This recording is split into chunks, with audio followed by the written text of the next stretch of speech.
Hey guys, welcome back to the channel. This is a story about what if Neglected Naruto was born with senjutsu chakra Sasuke bashing. Before I start, please support for more amazing content and do consider subscribing to my channel and share this video with your friends. This is written by Morgan Dark and link in the description and support writer. Let's start the video. Chapter 1. Forgotten. Kahona 6 years after the Kyuubi attacked Naruto Pav. It had been 6 years since the Kyuubi attacked Kahona. The third Hokage had sacrificed his life to seal the Kyuubi into his twin sister, Shio Uzumaki. Many would believe that his life would be better with a life without being an orphan, without the Kyuubi, and without the hatred of the village. They would think wrong. Naruto Uzumaki had spent 6 years of his life being neglected and slowly being forgotten by his parents. It used to be small things, such as forgetting to call him for dinner, ignoring his suggestions when going out, and never tucking him into bed at night. Eventually, however, the neglect had gotten worse.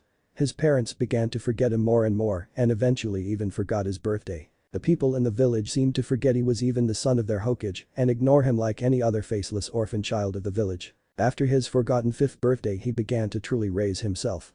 He cooked his own meals at odd hours to not interact with his family and started to read books on ninja basics. He studied the basics relentlessly to prepare for the academy at age 8.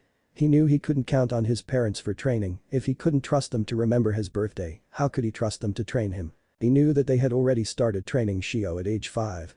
When he asked them to help him train, they simply glanced at him and told him he would be trained at the academy and Shio needed extra help to control the Kyuubi. It was at that point he lost all faith in his parents and he started to not even call them that in his head. He eventually started to leave the estate and train on his own. He soon learned he had an knack for chakra control as he mastered the basic leaf sticking exercise on his 4th try. He eventually got so good at the exercise he could stick more than 10 leaves to his body at a time. However, he knew he would need more instruction than just basic scrolls. He soon started sneaking into Minato's library and stole numerous scrolls on the basics. As he completed more of the chakra control exercises, he learned that unlike his mother and sister, he did not have too much chakra. He still had an above average level for his age, as expected of any Uzumaki, but not enough for it to be unmanageable. He was reading a specific exercise called tree walking. There were no trees large enough in the estate to really learn the exercise, so he exited the gate and went to the surrounding forest of the Uzumaki estate. He packed a backpack full of items that he would need, a change of clothes, some food, some kunai, shuriken, a bedroll, and some jutsu scrolls from Minato's private library. He was planning on sleeping outside tonight and get away from the estate. It's not like they would remember him anyway. He reached his usual training clearing and prepared to get to work. He had stolen some useful jutsu from Minato.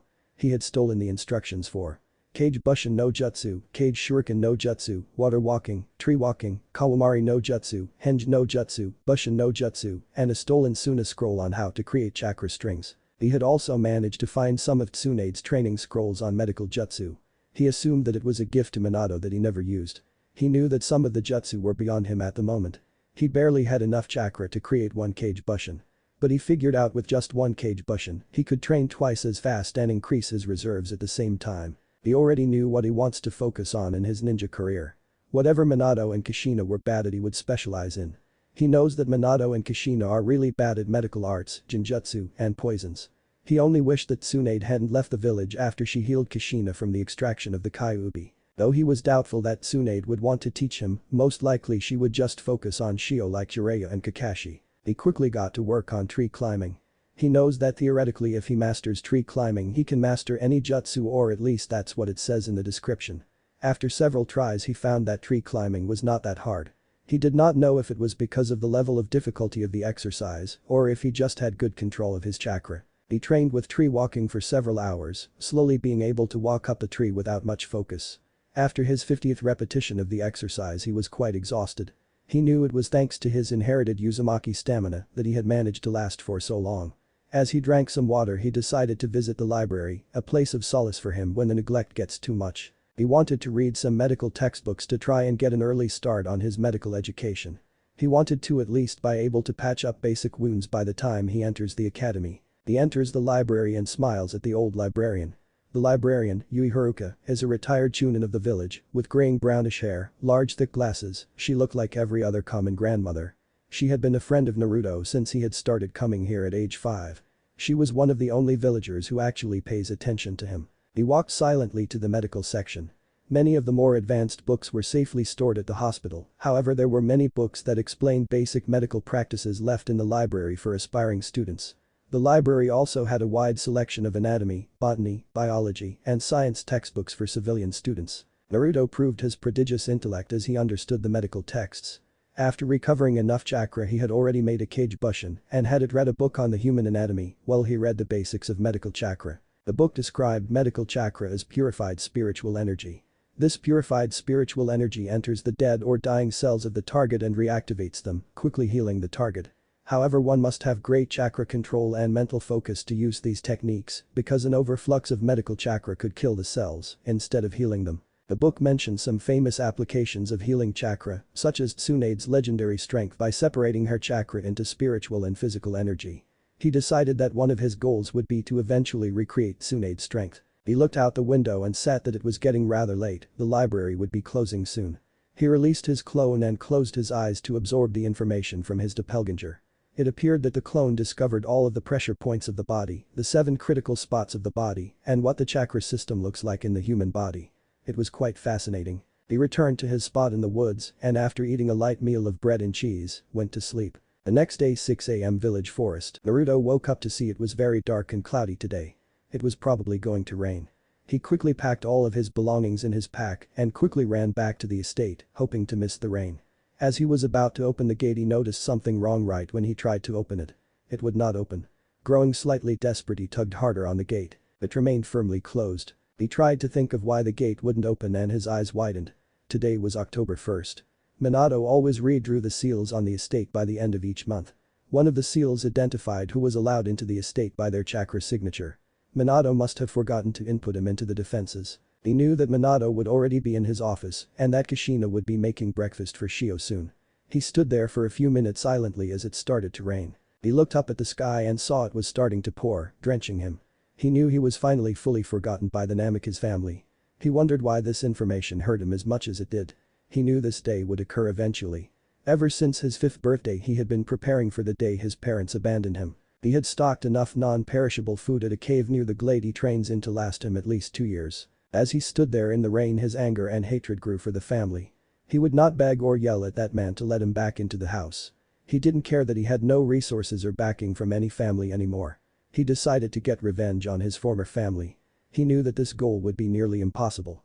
The Namikaze Uzumaki family was loved throughout the Land of Fire. Minato was loved by the daimyo and would never hear a bad word against him. He also knew that when Shio entered the academy no one would say anything bad to her. However, he didn't care, he would gain revenge in any way he could. The only possible method to do so in his eyes was to be better than Shio.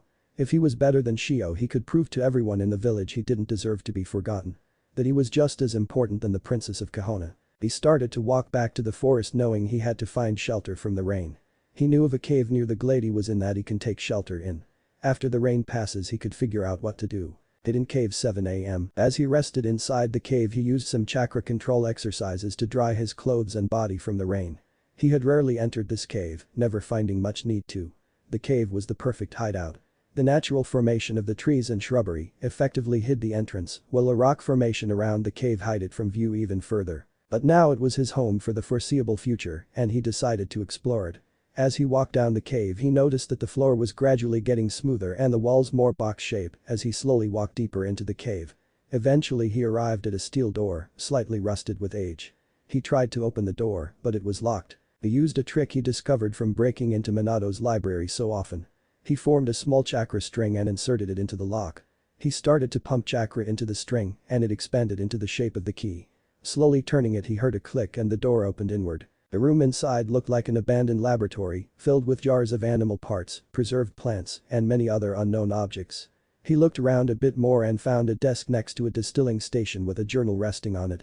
He started to read some of the first pages. January 5th. I recently found a cave that will be perfect for my poison and medical studies. Here I will be able to start my path to power. The snake-san in Orochimaru. January 10th. I have begun testing on small animals my snakes have brought to me. Many of my poisons are still too messy.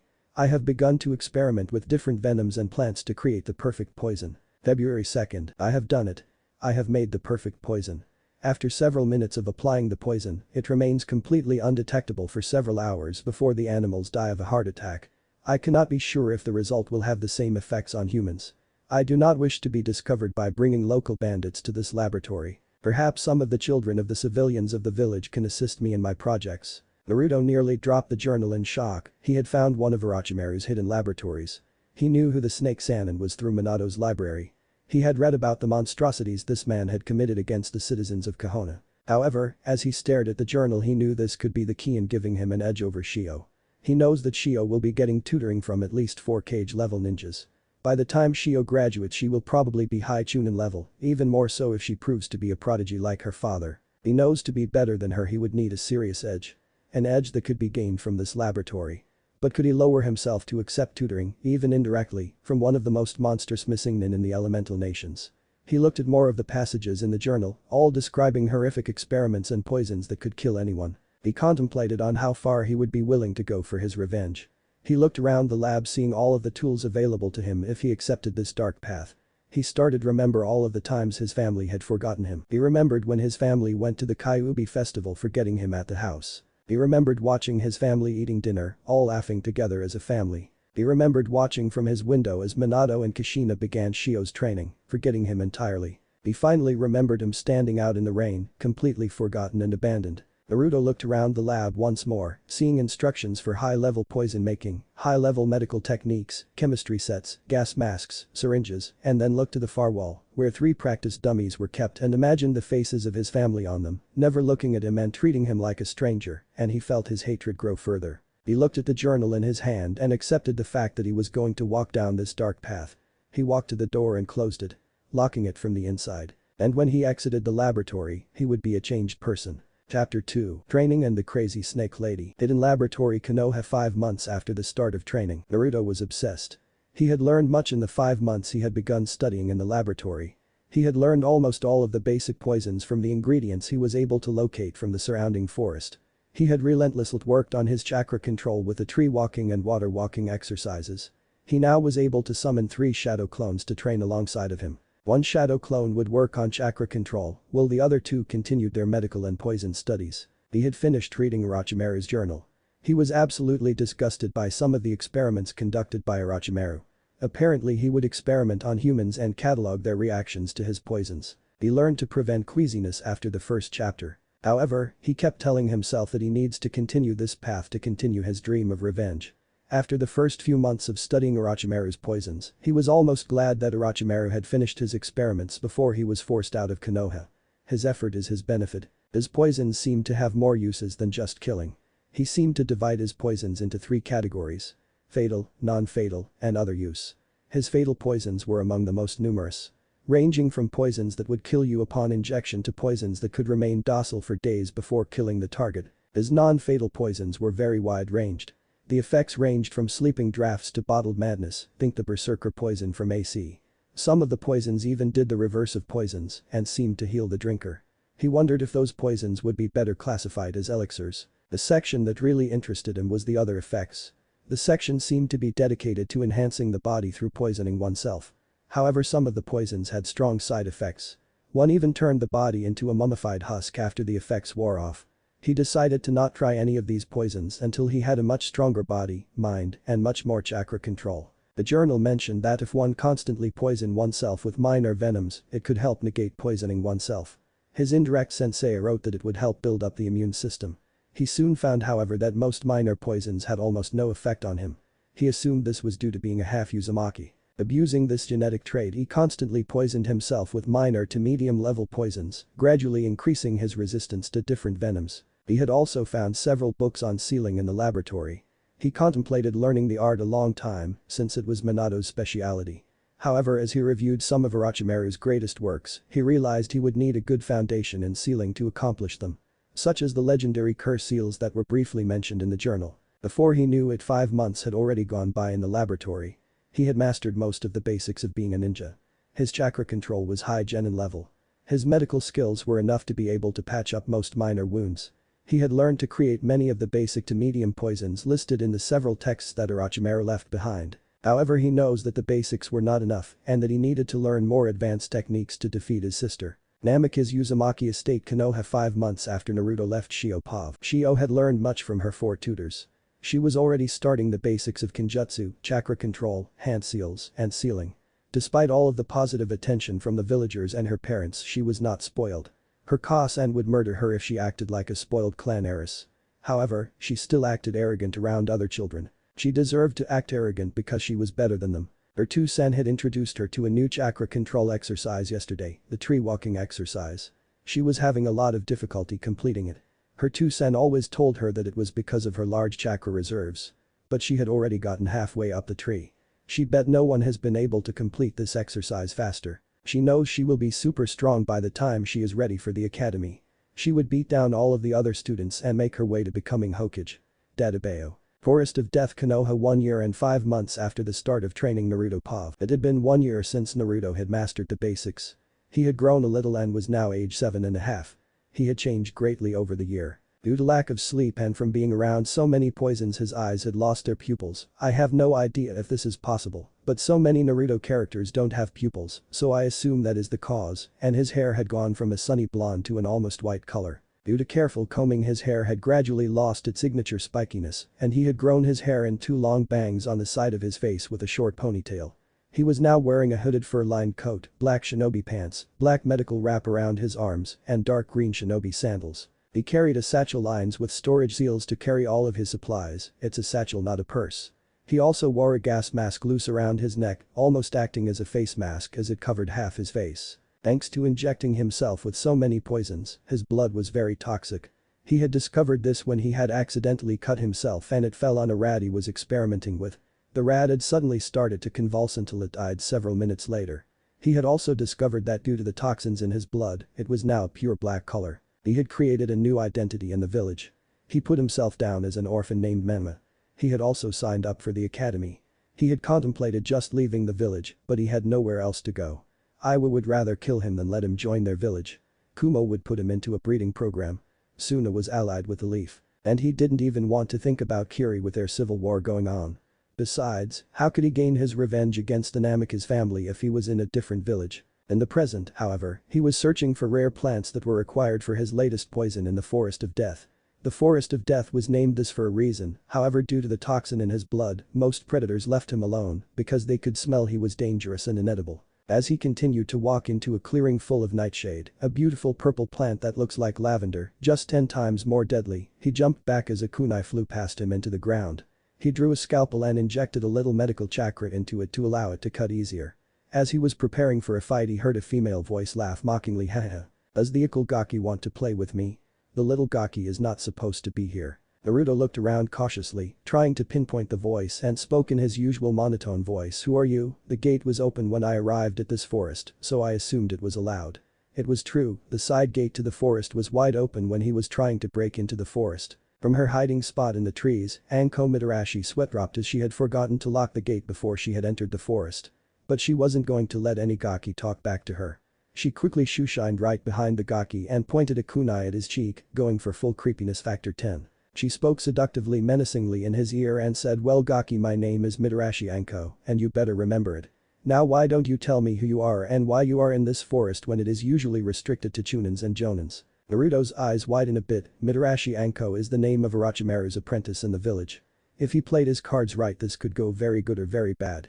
He decided to be at least partially truthful. My name is Menma, and I am searching for rare plants to continue my studies. Anko deadpans at the 7-year-old and goes to creepiness factor 11 and uses her favorite jutsu to summon a snake to scare the kid and chuckled, you're telling me that some brat like you goes into the Forest of Death to find some plants for a science project? Naruto's eyes narrow a bit and started to explain what he was looking for. I'm searching for some nightshade to mix with the venom of the poisonous tree leaves often found in this forest. Anko whistled at the potency of that venom and commented, and what would a Gaki like you want with a poison that could kill a grown man in a few seconds? He smiled slightly and said, it's for my fighting style, I am training myself in poisons and medical jutsu. Anko's eyes widened a bit at that information. He was teaching himself poisons and medical jutsu. Those two fields were some of the most underestimated fields of being a ninja. Most people just liked flashy ninjutsu or fancy taijutsu. Her eyes gleamed a bit as she looked at the young prodigy. Her creepiness factor was increasing to level 12 as she licked her lips as she stared at Naruto like a predator. He was starting to get a bit nervous as he looked at the gleam in Anko's eyes. He had heard a reputation around the village for being a bit crazy. He started backing away slowly and smiled nervously. Well, I'll go. As he started to walk away, he felt a hand clamp down on his head and he gulped nervously. Standing behind him is a shadowed Anko giggling creepily. Haha, well Gaki, if you want to be a poison user, you can't find a better sensei than me. What most people did not realize about Anko is that she always wanted a student to teach her arts too. She wanted to give a student the chance to succeed that Orochimaru stole from her when he abandoned her with a curse mark. So prepare yourself Gaki, you will be under the supervision of the great and sexy Mitarashi Anko until you graduate from the academy. She dragged him back into the forest laughing the entire way. Naruto's only thought about the situation was how did getting caught in the forest of death lead to this. The academy Konoha initiation ceremony for all new and returning students. Training with Anko sensei was a torture interesting experience. He had thought he had trained hard before, but Anko's training took the cake. She played games in the form of training with him. Outrun the giant snake before it eats you, identify the hidden poison in all of your food, dodge the kunai, and her personal favorite of hide, and don't get caught or you will be stabbed. He can't argue with the results though. His situational awareness level had increased exponentially. He could now be aware of his situation at all times even if he was asleep. In addition, Anko helped him with his toxic blood problem. She had told him it was a side effect of trying to build up one's immune system too fast.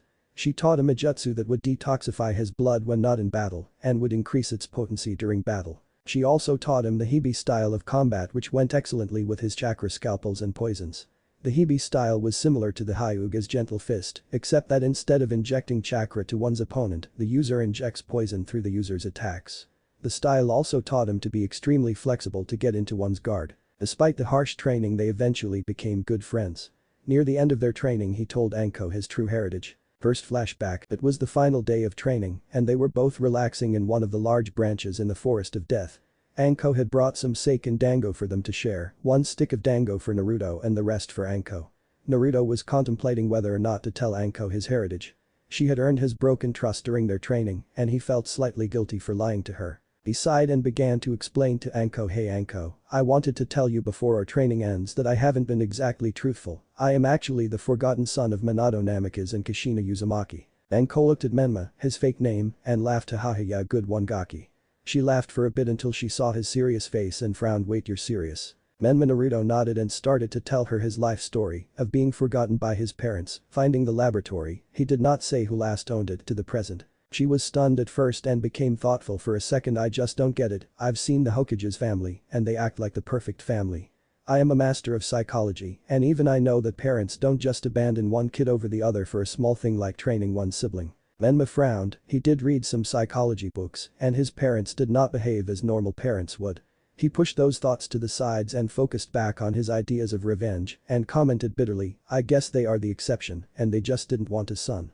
Anko patted Menma's shoulder comfortingly and commented, well, it seems we both had sucky childhoods then. Well, our training is at an end for now, the academy is starting soon. I know you don't need it, but good luck Gaki.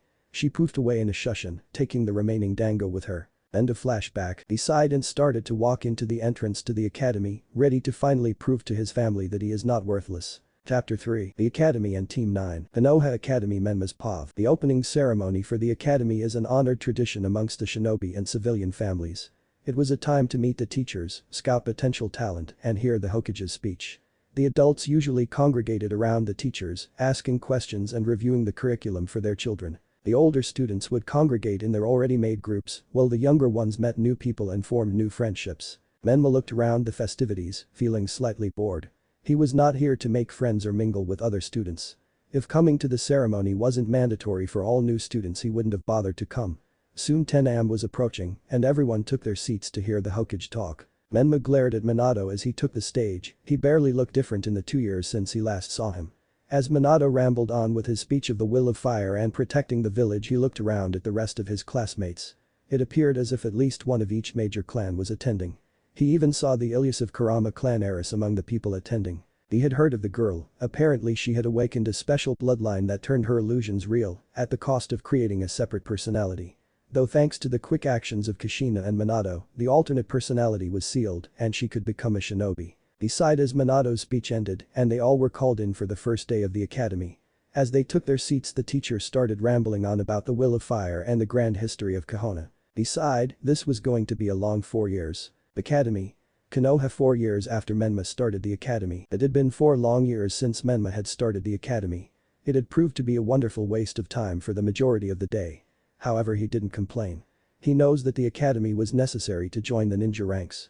He had not changed his outfit much in the last 4 years. He now wore a tan-colored trench coat, a gift from Enko, his gas mask on his neck, a black muscle shirt and Anbu-style pants, along with regular shinobi sandals. He was the rookie of the year for all 4 years, much to the chagrin to all of the clan children. People were sometimes comparing him to Minato, who was an orphaned rookie of the year as well. He had not shown all of his abilities during the academy, instead demonstrated himself as a rising prodigy as a med-nin and poison specialist. He had revealed Anko's training as a way to cover up the skills he did demonstrate. Right behind his spot is Niji Hyuga, a boy who kept telling him that his success is fate and that he was destined to be rookie of the year. Yeah, he didn't make friends with Niji. However, he surprisingly did make a few friends during his time at the academy. He had made friends with Yakumo Kurama and Rock Lee. Kurama was the Kunoichi of the year and Rock Lee was the dead last. He had already figured out that these were to be his future teammates by reviewing the previous graduating classes. Every year the rookie of the year and the Kunoichi of the year team up with the dead last. He supposed they balanced each other out, a Taijutsu specialist, a Jinjutsu specialist, and a medical poison expert. What he did not know is that in the Hokage's office they were having a meeting about the teams right now. Hokage's office, Minato's POV. All of the potential Jonin senseis were in the room along with the Hokage and academy teachers as they reviewed the graduates of the year.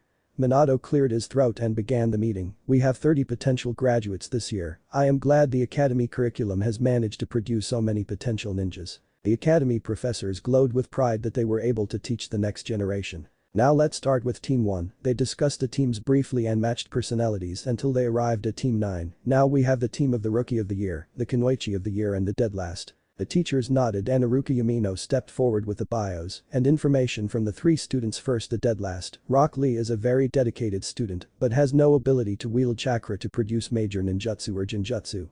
He is able to do the basic 3 academy jutsu and reinforce his body with chakra, but that's about all he can do. However, he is a very dedicated student and a budding taijutsu master under the tutelage of Mito Guy, who has been training the boy since the 2nd year of the academy. He turned the page on his folder. The Kunoichi of the Year, Yakumo Kurama, is a prodigy in jinjutsu, almost on the level of the missing nin Itachi Uchiha. She is rather weak in taijutsu, but is excellent in ranged weaponry, especially when combined with her illusions.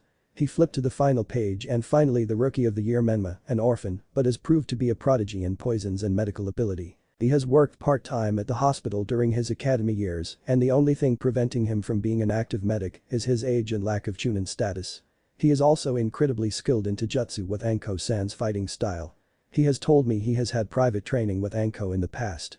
Everyone shivered at that information except the Kunoichi in question. Poor kid. Iruka put down the folder at the Hokage's desk and Minato perused the information on the 3 students. He found Menma interesting. As an orphan himself, he knew how hard it was to make it to Rookie of the Year without any help. However, it seems like he had a similar relationship with Anko as he had with Jiraiya. He looked up as the team senseis ended their discussion on who would be best as their sensei. Anko stepped forward along with Guy, and Anko spoke seriously. I would like to be sensei of this team. They would make an excellent assassination and escort team with Menma's poison skills, Lee's taijutsu skills, and Yakumo's jinjutsu abilities.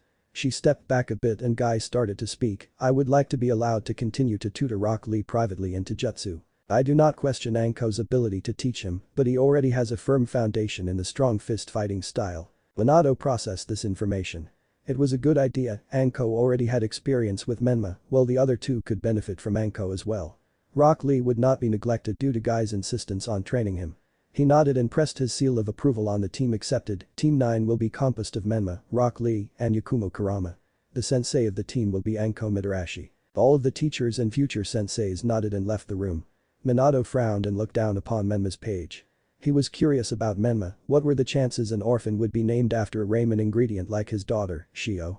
And why did he feel a pang of guilt every time he looked at the face of Menma? What no one else knew is that behind the bars of a large cage in a sewer, a large fox chuckled to himself as he watched through Shio Uzumaki's eyes and waited to see the result of its interference. The Hona Academy, Menma's POV. Menma was seated alongside Yakumo and Lee as they waited for the teacher to announce the teams. Soon Iruka Yamino came into the room and took out a sheet of paper and started to list the teams. 1 to 8 unimportant. Team 9 will be Rock Lee, Kurama Yakumo, and Menma. Your sensei will be Mitarashi Anko. Menma smiled slightly as Yakumo and Lee cheered. Team 10 will be Niji Hyuga, Tenten, and Mito Gecko. Your sensei will be Hei Gecko. Iruka set down his papers and smiled at all of the graduates. I have been very glad to be your sensei for these past few years. I hope everyone's dreams come true and that everyone's will of fire will never diminish. Iruka was about to continue before a canopy smashed through the window and attached two kunes to the blackboard. On the canopy read the sexy and single Midarashi Anko. Sensei of Team 9.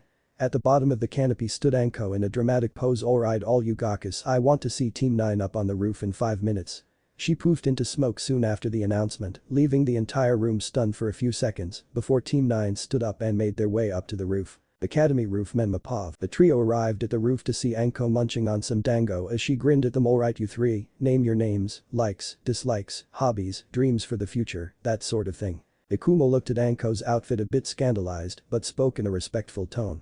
Shouldn't you introduce yourself first, sensei? Anko grinned again and swallowed the rest of the dango and started her introduction. I am the sexy Midarashi Anko. My likes are poisons, torture, blood, tea ceremonies, and my cute little gakkas. My dislikes are a certain snake, bad dango, bad sake, and arrogant assholes. My hobbies are working at the T&I division and hanging out in the forest of death. My dream is to kill a certain snake. Now it's your turn, Gaki 1. Ikumo looked a little affronted by the nickname but continued anyway. My name is Ikumo Kurama. My likes are genjutsu, painting, and rice bowls. I dislike my alternate personality Ido and a certain person. My hobbies are painting and studying genjutsu. My dream for the future is to be the best genjutsu user in the elemental nations. Anko looked at Lee. Alright and you big brows. Lee jumped excitedly and spoke quickly. Yosh. My name is Rock Lee. I like Taijutsu, Gai Sensei, training, and curry. I do not have many things I hate but I dislike natural-born prodigies. My hobbies are training and making curry and my dream for the future is to surpass Gai Sensei as a Taijutsu specialist. Anko nodded at that information and turned to Menma and finally Yugas-kun. Naruto scowled slightly at the nickname but said calmly my name is Menma, no last name. My likes include poisons, gardening, ramen, and books. My dislikes include a certain family, people who look down on medic nin, and arrogant people. My hobbies are gardening, training, and studying different poisons and their effects. I do not have a dream for the future, but more of an ambition. I plan on becoming the greatest medic nin and poison user in the elemental nations. Anko smiled widely at their introductions and gave them their first instructions. Alright, then my cute little gakkas tomorrow, we will have the true genin test at training field 9. Lee looked confused. True genin test, sensei? Anko smirked at Lee. Of course, you didn't think to become full-fledged genin you just needed to just pass a written test and some basic jutsu, did you? Meet me at the field at 8 AM and if you're late it's straight back to the academy. With those words she shoo-shined away in a whirlwind of leaves. Naruto looked at the jutsu and thought to himself, I really have to learn that jutsu. Naruto looked at his potential teammates. We should be well rested for tomorrow, so make sure you go to bed early and eat a good breakfast. Knowing Anko-sensei, this test will not be easy. Yakumo and Lee nodded and they walked off in different directions, each thinking and preparing for the test the next day. Chapter 4. True Genin Exam and D Ranks. Training Ground 9. Kahona Menma's Pav. Training Ground 9 was traditional for the Genin Team 9 to practice in. It was a basic training field surrounded by dense forests and an open field in the center that featured as the training ground. It was nearing 6:40 in the morning when Yakumo, Lee, and Naruto arrived at the training ground. They had each come a bit early to plan for the true genin test. Naruto started off the planning. Alright, I have known Sensei for quite a while. She is an all-round fighter who uses primarily stealth attacks to kill or injure her opponents. She has the ability to summon snakes to aid her in battle. She is also one of the few poison specialists in the village besides myself. Both Yakumo and Lee nodded at the information and Yakumo commented, I suggest with the information we have on Sensei is to use a distraction. Lee will distract Sensei while I layer illusions while Menma finishes her off. Menma nodded at the sound plan. It probably would not work against a jonin like Anko, but it was the best they had. Lee raised his fist to the sky and shouted Yosh. With the power of youth there is no way we cannot pass this test. Yakumo and Menma sweat dropped. It was clear that he had already been corrupted from Guy. Suddenly he felt a chill as if someone was walking on his grave. He quickly knocked back his teammates and deflected the incoming kunai with a scalpel. Scowling a bit he sighed and spoke out loud to the woods. Oi, Sensei, do you have to throw kunai every time we get together? Anko shoo-shined in front of the group grinning widely. Well Gaki, it's good to see you haven't lost your touch in the time we have been away from each other. If you had I would have to beat those skills back into you. Menma shivered a bit knowing she was being completely serious. What is our test today, Sensei? Anko grew serious and began to explain the test. I was going to do a special test for you gakkas. However, it is tradition for the 2 rookies of the year and the dead last take the bell test. Anko took out 2 bells and attached them to her waist. The purpose of this test is to take these bells from me. The person who does not have any part of a bell will return to the academy. All 3 students tensed. It went without saying that there were only 2 bells. Anko grinned evilly at them. You have until noon, which is in 3 hours, you may begin. All 3 students jumped into the surrounding forest. Anko looked around the forest and smirked. She may not be a censor like Kakashi, but the green garden snake was staring at Menma from behind. The black snake was staring at Yakumo. The blue snake stared at Lee from the bushes. They can't escape her snakes. Training ground 9 surrounding forest. Menma POV 3 hours until test is over. He knew there has to be some sort of trick to this test. He had reviewed the previous team rosters from the Hokage's personal library. There had never been a 3-member team unless it was for a double apprenticeship, which rarely ever happens. He thought back to Anko's words, any part of a bell, and he smirked. Clever sensei, but not clever enough. He jumped through the forest searching for his teammates. Training ground 9 open field. Lee POV 2.45 hours until test is over. I jumped into the field to confront our sensei. I would not fail Guy sensei and will get a bell, or I will do 500 laps around Konoha on my hands. I arrived at the field and took my stance in front of Anko sensei and smiled widely. Greetings sensei, I will take one of those bells now. Anko sweat dropped at his loud entrance. You're not very smart, are you Gaki? Not answering. Lee dashed at his sensei at high Chunin speeds and jumped in the air in a spinning kick leaf whirlwind. Anko easily dodged the kick and kicked Lee's side as he passed, breaking his spin and tossing him away. Lee jumped up and ran at Anko and was about to punch her when she was replaced by a log. Kawamari. As he looked around for his sensei. However, as soon as he turned around, the log poofed and was replaced by Anko, who kicked him in the back into the woods. She quietly chuckled to herself. She never thought that any idiot would confuse Kawamari for Henge. In another dimension. Naruto sneezed. She looked down at a snake in the grass and it whispered information to her. Her grin widened. She knew her favorite Gaki would understand the test. Now they just had to get a bell from her. Training ground 9. Surrounding forest. Menma POV 2 hours till test is over. He had quickly found Yakumo hiding near his location and told her his theory about the test. She had believed him and they quickly went to find Lee. They found him getting his ass kicked by Anko sensei. It was a good thing that she was going easy on him. Last time he made a stupid mistake like that. She had copied Kakashi's 100 Years of Pain with a kunai and explosive tags. They quickly gathered Lee and explained the situation to him. He was quick to agree that they needed to work together and they started to hash out a plan.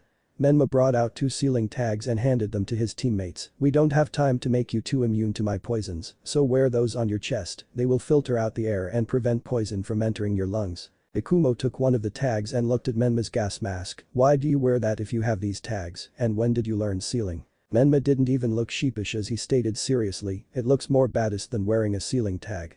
Plus those tags do not last forever, these will last around 2 hours max. I learned some sealing from Anko sensei, a lie, but they didn't need to know that. These anti-poison seals are mandatory for any poison user to carry. They both nodded and they started their plan. Training ground 9.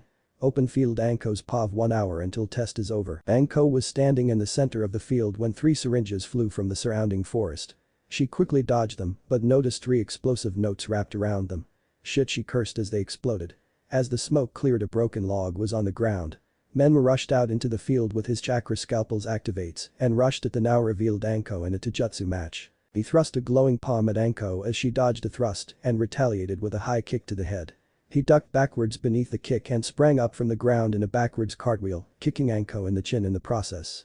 As he landed on his feet, he jabbed at Anko's exposed throat with his scalpel. However, before he could get near her throat, she kneed him in the stomach, then kicked him away from her. She quickly spun around and backhanded Lee, who was about to punch her in the back. Soon she was countering a barrage of taijutsu from Lee and Menma. She smirked a bit and caught both Lee and Menma's fists and spun around, throwing them in opposite directions. Not bad Gakus, but you're 100 years too early to beat me in close combat.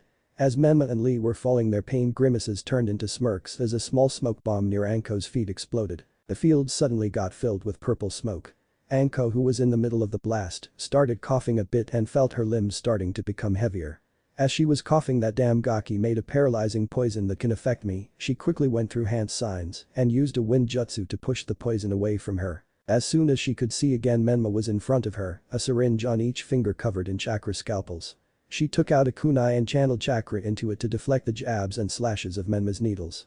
She had to duck as Lee proceeded to do another leaf whirlwind at her back and jumped out of the way as Menma slashed at her with his scalpels. Suddenly she felt a shift in the air as she fluxed her chakra and her two students disappeared and Lee's kick was about to contact to her face while Menma was nowhere to be seen. She bent down unnaturally to dodge Lee's kick and caught a small dart in her hand that was about to enter her neck from behind. Menma emerged from the woods again, his gas mask was on his face and a blowpipe sticking out of a section of the mouthpiece that was previously hidden behind his gas mask. Anko grinned at her two students. Not bad Gakis, but not enough to take me down. Lee was about to charge her again when she pointed her arm at him and yelled senjutsu and snakes wrapped around Lee and she dragged him to crash him into Menma who was charged at her from behind. She chuckled a bit before her eyes widened, her perception had switched, it felt as if she was doing a handstand and looking up at the sky. She smirked a bit, what a nice genjutsu. She closed her eyes and with sound deflected and blocked the attacks from her two students as she continued to flux her chakra to get rid of the genjutsu. Suddenly she opened her eyes as she dispelled the genjutsu and dodged the attacks of her students before kicking them away from her. She smirked a bit as she saw them struggling to get up. What she was not prepared for was when Naruto suddenly shouted now. In the forest Yakumo had just finished a painting of Anko locked a bind of steel beams and injected chakra into the painting. In the middle of the field Anko suddenly froze as she saw steel beams wrapped around her body. Both Menma and Lee rushed to the bells. Anko, unable to free herself from the real illusion, could not react as both bells were taken from her. She smirked as all three of her students stood in front of her, all smiling while Lee and Menma had the bells. She looked at all three of her students. Alright you Gakis, Lee and Menma have a bell, so it looks like Yakumo is going back to the academy. Menma smirked a bit and used his chakra scalpel to cut his bell in half and gave it to Yakumo. You never said we could not split the bell sensei. And besides, this test is not about getting the bells but working together. Anko started laughing loudly. Hahaha. I can't wait to see Kakashi's face when he learns that my students passed his precious bell test. You were right Menma, the point of this test was teamwork. I am proud of all of you my cute little students. But for now I need to report the results to the Hokage.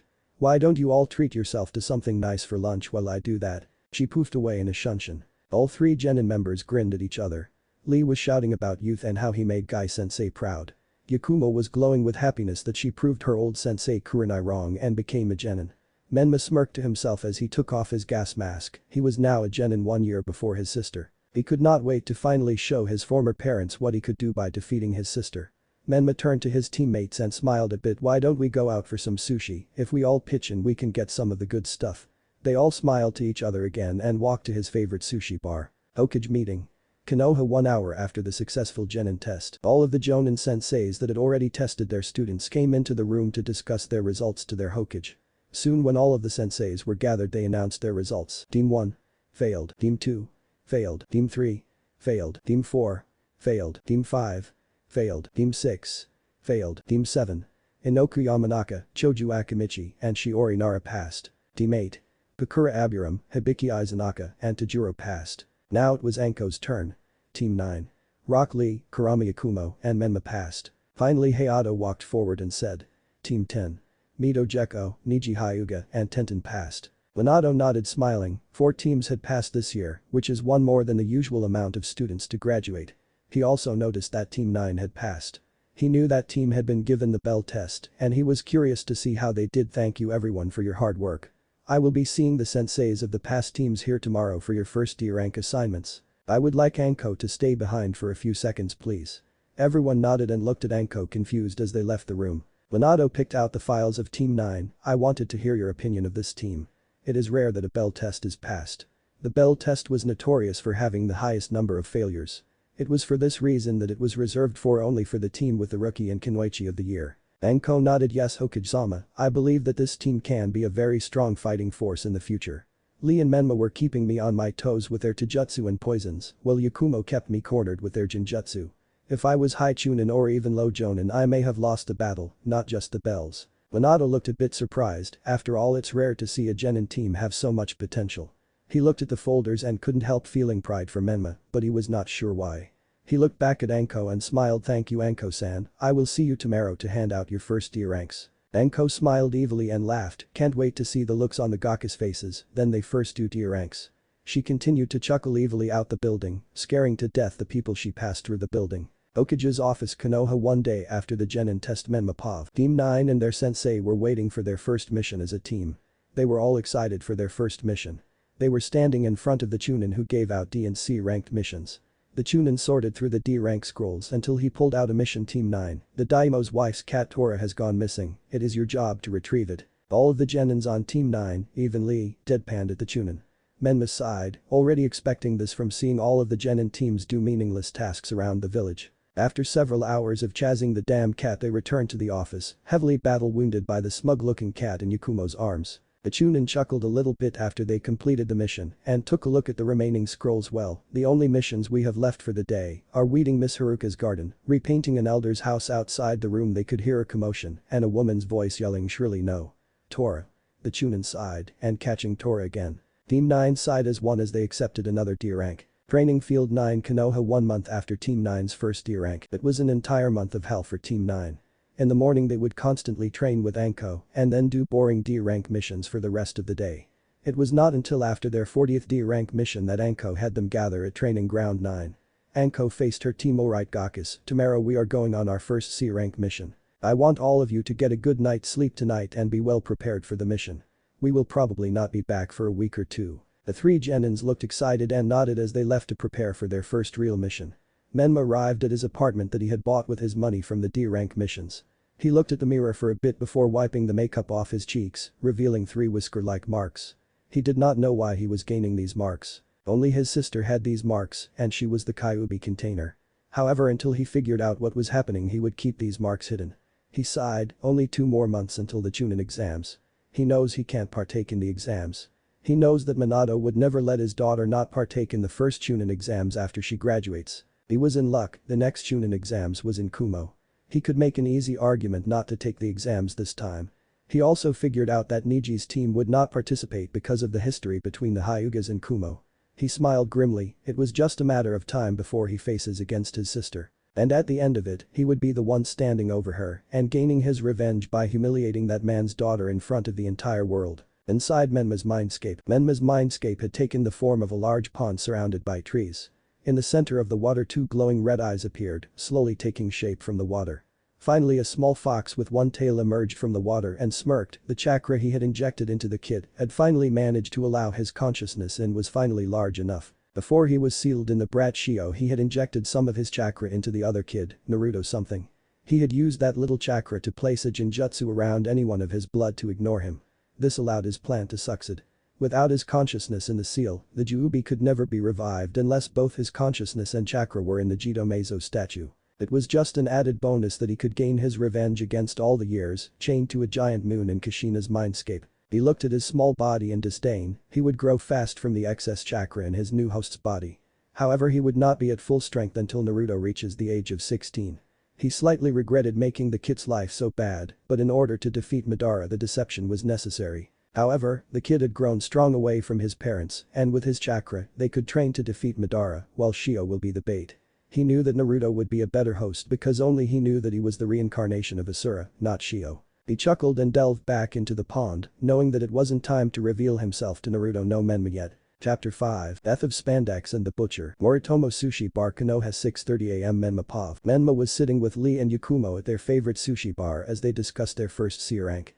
Menma finished a fatty tuna sashimi before he spoke. The mission will most likely along the lines of escort or assassination. Anko already told us that's what our team was built towards. Yakumo gulped a bit. I can't believe we will really have to kill already.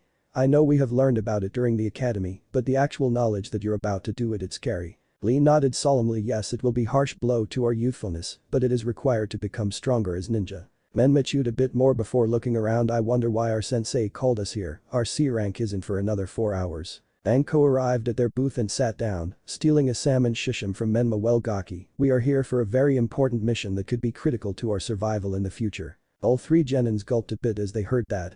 Anko suddenly tied Lee up. We are getting rid of this spandex and getting you a real ninja outfit. All of the genins and some of the other diners at the restaurant sweat dropped.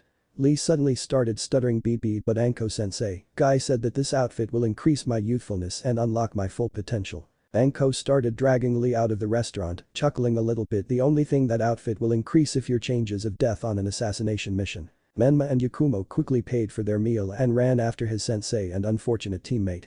They found the master and unfortunate student at a popular clothing store for shinobi, where Lee was still tied up crying crocodile tears as Anko picked out an outfit. Soon she picked out an outfit and Sparta kicked Lee into the room after untying him and gave him the outfit for him to wear. Soon he came out of the dressing room and everyone gaped at Lee. He was wearing a dark green tight latex sleeveless muscle shirt with black shinobi pants, combat boots, and arm guards with latex fingerless gloves underneath. Think Lancer's clothing from Fate Zero. Anko grinned smugly as her choice and outfit was definitely the right one. Anko grabbed Lee and rushed out of the store while yelling now to the barber shop. Menma and Yakumo chased after the rapidly disappearing duo. Soon they arrived at the Konoha barber shop and entered to see Lee tied to one of the chairs and surrounded by evilly chuckling barbers. Menma deadpanned at his sensei, "What is going on here?" Anko grinned down at Menma. "Well, it seems that they have been wanting to destroy that horrid bowl cut and eyebrows of his ever since they saw him on the streets a few times. They said he was on their headhunting board." She pointed to a wall where there were a bunch of photos of different men. On top of the wall said targets. Some of the most predominantly displayed were Kakashi Haddock, Jiraiya of the Sannin, and Mito Guy. Underneath Guy there was a picture of Rock Lee crossed out with a red marker. After 30 minutes a new Lee was revealed.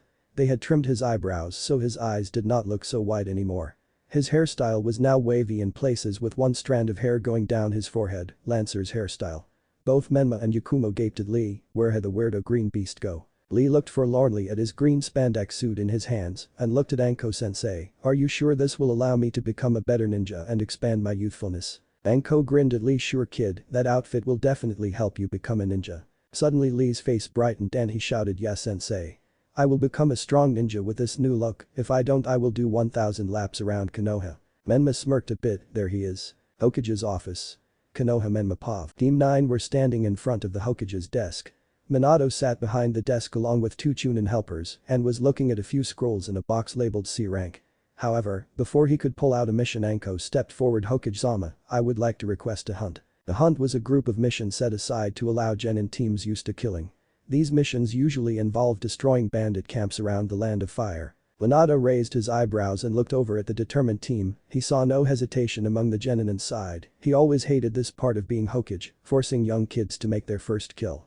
He looked at Team 9. "Alright then, your mission will be to destroy the bandit camp that was reported outside of the small town of Kixiang, near the border of the Land of Earth. Do not worry about Iwa Shinobi, we have a peace agreement with them, so if you encounter any they are unlikely to engage. The mission should take around 2 weeks to complete." Team 9 nodded and exited the room to prepare for their first C rank. Menma's apartment, Konoha. Menma finished packing his supplies. He was bringing 2 changes of clothes, food and preservation seals, around 100 different vials of poison with labeled effects, his medical equipment, kunai, shuriken, senbon, darts, and some small arrows for his latest weapon. He rolled the sleeve of his trench coat a bit and looked at the device Anko had gifted him with. Flashback 2 weeks ago. Menma Pov. Menma was practicing a water ninjutsu exercise given to them by Anko-sensei. She had tested their affinities and Lee had lightning, Yakumo had earth, and he had water. Anko had commented that despite not being able to do jutsu, Lee could still produce nature chakra and could eventually infuse his punches and kicks with lightning chakra similar to the Reikage. Anko had Yakumo practicing some defensive earth-style ninjutsu. She had informed him that his water attacks could be a good combination with his poisons. Many poisons can become more toxic when exposed to water or evaporate in the air when upon contact to it. She had him practicing the water gunshot technique, which was the opposite of the fireball jutsu and water prison jutsu. Both were basic C rank water ninjutsu, but could be used very effectively with his poisons. However, before any of them could use the jutsu effectively they needed to train in their elements. She gave Lee a leaf and told him when it was crumpled into a small ball, he would be given the next step. Yakumo had to turn her leaf completely into ash, while he had to extract all of the water from the leaf. He was around the midway point of extracting the water before the leaf crumpled, proof that he messed up again. He sighed and looked up as Anko walked up to them carrying 3 scrolls. Team 9 stopped their training exercise and approached Anko. "Sensei gave 1 scroll to each of us and explained Welgaki's good news. Your wonderful and sexy sensei has decided to gift all of you with a weapon. For Lee I asked Guy to give you one of their nunchucks." Lee's eyes widened. The Mito family was famous for their nunchuck wielders. It was said that Mito Bruce was able to go head to head with the second Hokage with nothing but a pair of his nunchucks. Lee unsealed the 2 nunchucks and spanned them around a bit before grinning widely. "For Yakumo, this is a joint project between Menma and I." She unsealed a tanto and handed it to Yakumo. "This dagger is imbued with a mix of several different poisons that will kill a grown man in around a minute with a scratch. And finally for Menma." She unsealed a very odd crossbow. It was small and attached to a fingerless glove. The glove seemed to have a reloading device that would automatically reload the crossbow. Anko grinned a bit. This little beauty is an item I found a few years ago at a random shop in the land of snow. The bolts loaded into it are unpoisoned, but she handed him a quiver of small arrows. You can poison whatever you want on these, which you can load manually. Menma nodded and put on the contraption. He looked around and noticed a target a few meters away. He pointed the arm-mounted crossbow and fired rapidly at the target, each hitting in the inner circle. He gave a small smile and thanked his sensei. Thanks sensei, this is great. Anko saw the small smile and smirked. It was hard to get that kid to smile. Then flashback, at 1 p.m. all the members of Team 9 arrived at the gate and greeted each other. Soon their sensei arrived and they jumped into the forest at high speeds, each mentally preparing for what they're about to do. Forest surrounding Qixiang. 12 p.m. Northern Land of Fire. 3 days since Team 9 set out from Konoha and Mapov. Team 9 was hiding in the trees looking over the bandit camp. The camp was hidden in a clearing surrounded by trees north of Qixiang. They were discussing their plan to wipe out the bandits. Anko began to tell them the plan. Alright, I want Yakumo to maintain a genjutsu around the camp to prevent their escape and to remain undetected. Menma, spread your poison gas around the camp. Lee, when Yakumo and Menma complete their tasks I want you to go in and start killing the guards. Then we will all enter at the 3 entrances to the camp to kill the rest of the bandits. Everyone nodded. Yakumo's pav. I got into position at the east entrance and quickly began to go through some hand seals and whispered Temple of Nirvana. Soon all of the guards around the camp saw feathers in front of their eyes and fell asleep. Menma pav. He crouched upon the largest tree at the southern entrance and manually inserted a syringe into his crossbow and fired them to critical spots around the bandit camp. Soon the camp was littered with syringes. Lee's pav. Lee arrived at the west entrance to the bandit camp and took out his nunchucks and breathed deeply before activating a seal on his tongue to filter out the air from the poison. Enko's pav. She stood silently away from the camp observing their progress and was impressed. These Gakas were doing pretty well on their first time. She frowned and looked a bit to the north. Her snakes had picked up a large man approaching the camp they were about to attack and she was worried. Menma's pav. Menma fromed a hand seal and whispered Katsu. And all of the syringes he launched into the camp exploded with a noxious purple gas throughout the camp. He quickly put on his gas mask before running into the camp to help Lee, who was already battling some of the coughing bandits. He rolled under a wild swing by a bandit and shot him with a crossbow bolt before peppering the bandits around Lee with arrows. Not to waste arrows, he quickly activated his chakra scalpels and started to kill more bandits. Lee's pav. Spinning his nunchucks around at startling speeds, he broke bones and necks of bandits around him as he entered the camp like a whirlwind, striking at any bandit he could see and avoiding any of the wild strikes of the bandits, coughing from the poison in the air. Yakumo pav. Grabbing the tanto from the sheath on her left shoulder, she quickly entered the camp, cutting any bandit that got too close to her as she started to seal any supplies and stolen goods the bandits had. She would return all of the stolen items to the village after this was over. Menma pav. Soon no bandits remained and bodies were littered around the camp. He closed his eyes a bit as he heard Lee and Yakumo throw up in the forest after their first skills. He knew he should feel worse about killing for the first time. But a part of his humanity died a long time ago when he first picked up Orochimaru's journal. He wished he felt worse about killing the bandits. But all he felt inside was a hollowness that he couldn't describe. He felt a hand on his shoulder and he flinched before opening his eyes and saw Anko with a hand on his shoulder. You okay, Menma? In the back of his mind he realized this was the first time she had called him by his name instead of Brother Gaki. He nodded slowly. I would be fine, it will just take a bit to get used to. Anko nodded, understanding. However, before they could leave back to Konoha, Anko suddenly grabbed us and sushined out of the way as one of the largest men that he had ever seen slammed a huge mace on the ground, cracking it heavily and kicking up a bunch of dust. When the dust settled, the man was revealed to Team 9. He was a giant of a man at 7 feet tall and was heavily muscled. He had scraggly dark brown hair and a large beard. He carried a large 2-handed mace with an anvil-sized head. On his forehead was the symbol of Iwa with a slash crossing it. He chuckled deeply at their ready stances. So 4 tree huggers think they can beat me? Anko narrowed her eyes. Rogan the Butcher, a rank missing nin known for slaughtering entire towns in the Land of Fire during the last war. Went rogue a couple of years ago since Hitsuchikage signed the peace treaty. What are you doing in this area? Behind her back she made a few hand signs to her team. Rogan grinned darkly. I was just about to have fun in the town nearby. I heard there was a bunch of scum living there and I wanted to clean it up. But here I am with a bunch of newborn genin ninjas and a whore Konoha Kunoichi. This will be fun. With those words he lifted his mace and quickly swung it at me. I jumped away from the mace, firing bolts from my crossbow at high speed, but most of the arrows were deflected as he spun his mace around. We all charged at Rogan, but he simply grinned again and started spinning around with his mace, forcing us all to get back before we were clubbed. He stopped spinning suddenly and kicked Yakumo away from him into the woods harshly. Lee yelled Yakumo. before having to dodge a fast swing by Rogan, but ended up getting backhanded by him straight into a tree and was knocked out. I quickly went through some hand seals and used one of the few ninjutsu he learned from Orochimaru's notes. He cupped his hands together and converted some of his chakra into poison, and a small black ball appeared between his hands, and he shouted Dokujin no Jutsu. And a large blast of black smoke appeared from his hand straight at the butcher. Rogan saw the cloud and quickly went through some hand seals and clapped his hands together. A wall of earth separated him from the poison cloud. As the cloud hit the wall started to dissolve. Rogan quickly charged at Menma with his anvil.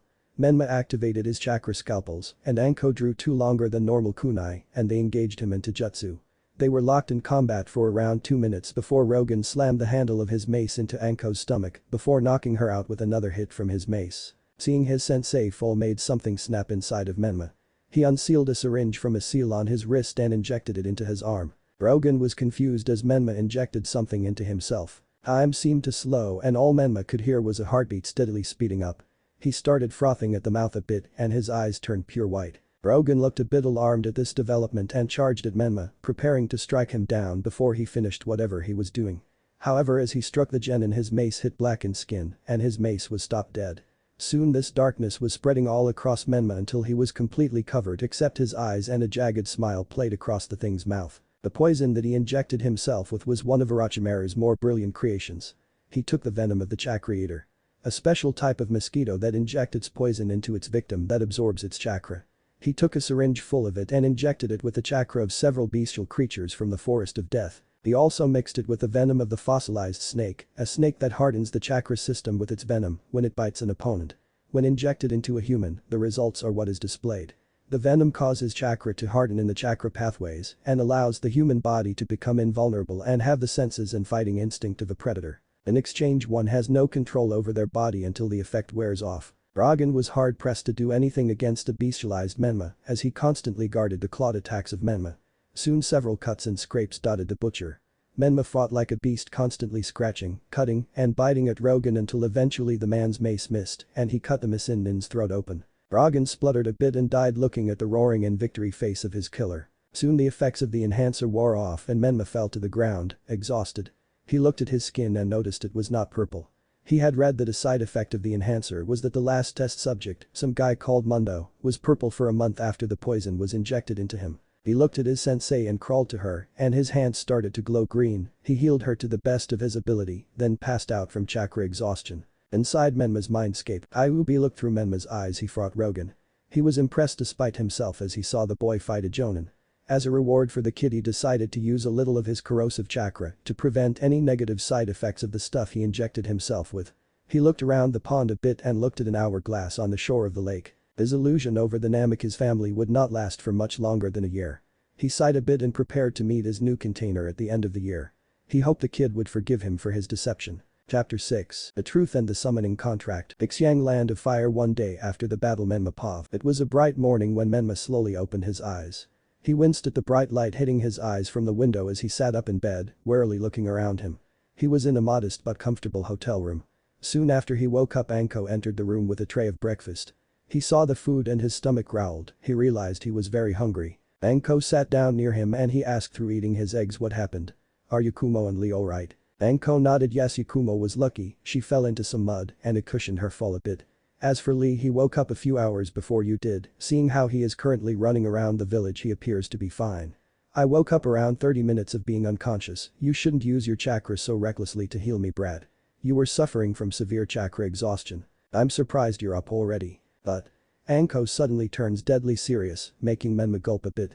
What the hell was that poison you took? I found the needle sticking out of your arm and found Rogan looking as if an animal attacked him. Menma looked away from Anko. It was a steroid that I created. Anko looked a bit angry. Bullshit, I know what we have worked on together, and that steroid was way too advanced for a rookie genin to completely demolish one of the highest ranked A rank missing nin in the bingo book.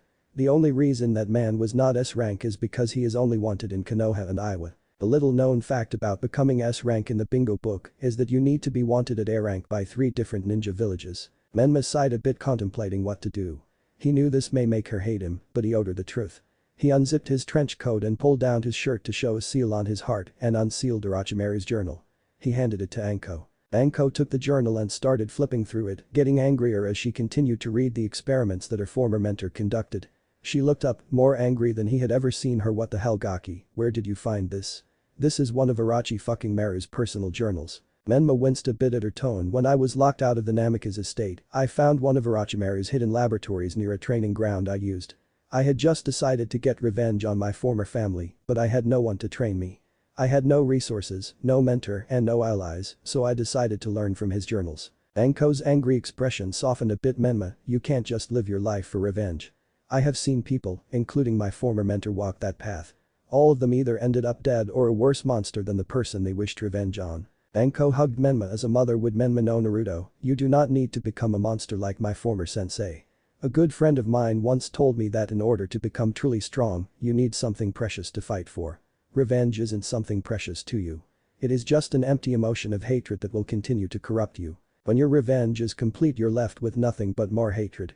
Mentally, she was thanking the third Hokage for telling her this after she was abandoned by Orochimaru, or she would have no clue what to say to this kid. For the first time since he was 5, Naruto felt tears running down his face as he was hugged for the first time in his memory.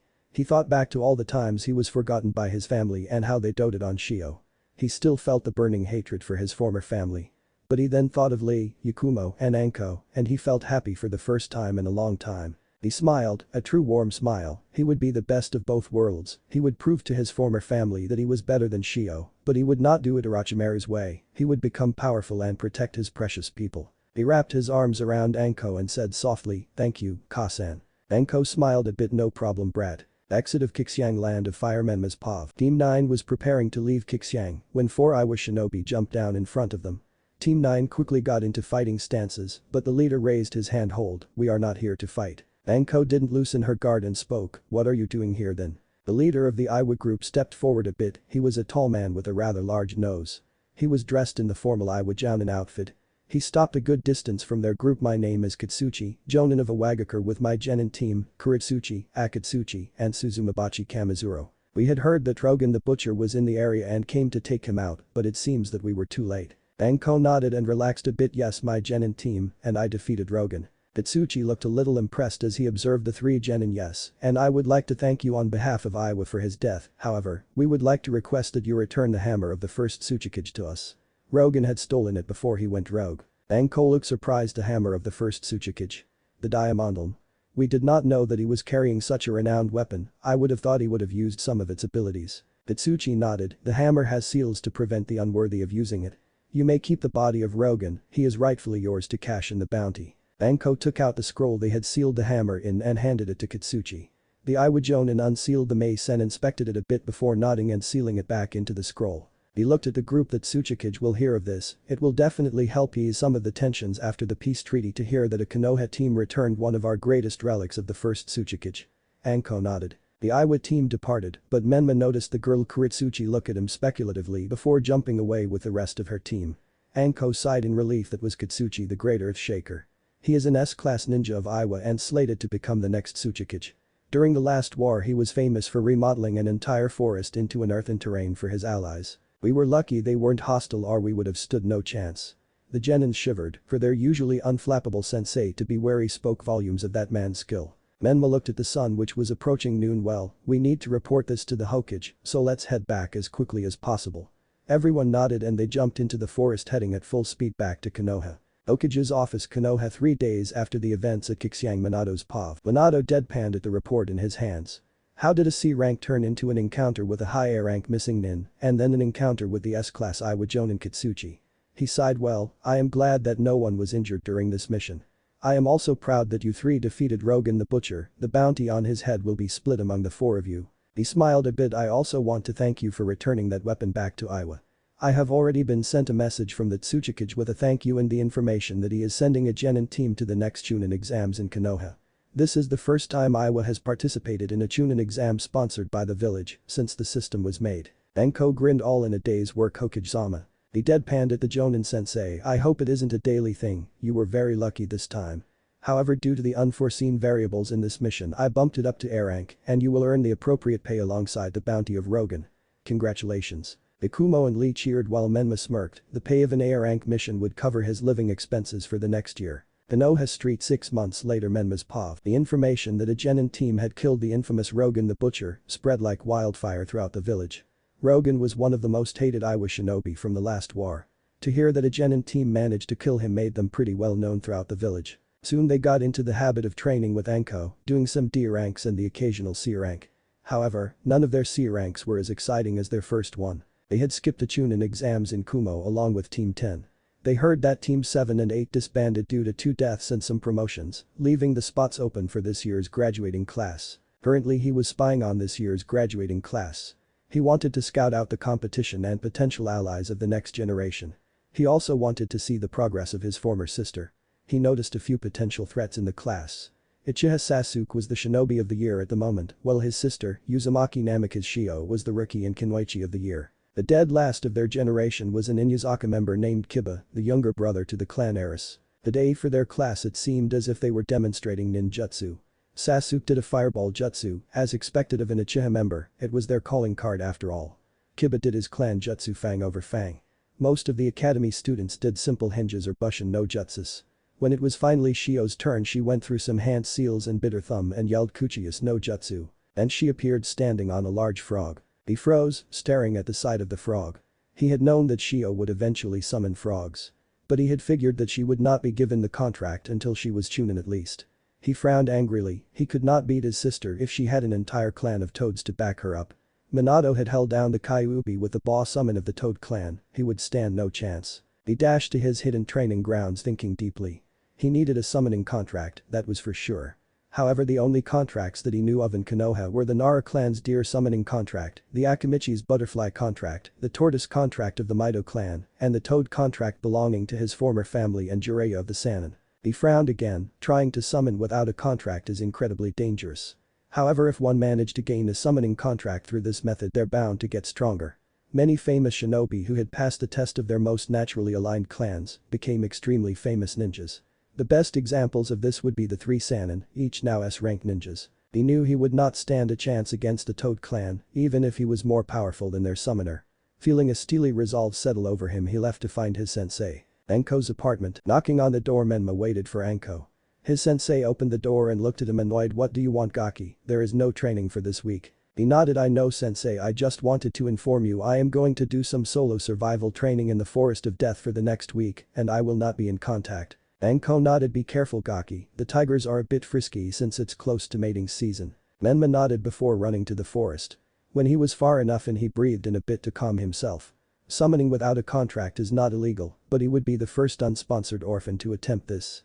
All of the past people to summon animals without a contract either had special training from a clan or a high-ranking jonin. He went through the hand seals he had memorized from Shio and bit his thumb before saying quietly Kuchius no jutsu. With that he disappeared in a plume of smoke. Uncount forest Menma Pav. Menma crouched down on the ground as he arrived looking around the area cautiously. The area he had landed on seemed to be pretty similar to the Forest of Death. He assumed he had summoned himself into a land creature's domain, so that removed sea creatures or any type of bird. The area also did not look like a swamp, so that removed reptiles. He looked around a bit more, expecting to see some overly large animal appear from the forest, but he could see nothing. What he did not know is that he is being watched at the moment. All around the forest tiny eyes peered at him as they considered the latest potential summoner. They had not had a potential contract holder for centuries. Menma continued to walk down the only path in the forest. He still did not see any potential summoning animal. He saw several insects, small animals, but none that seemed to be summonable. He pulled his larger crossbow from his back.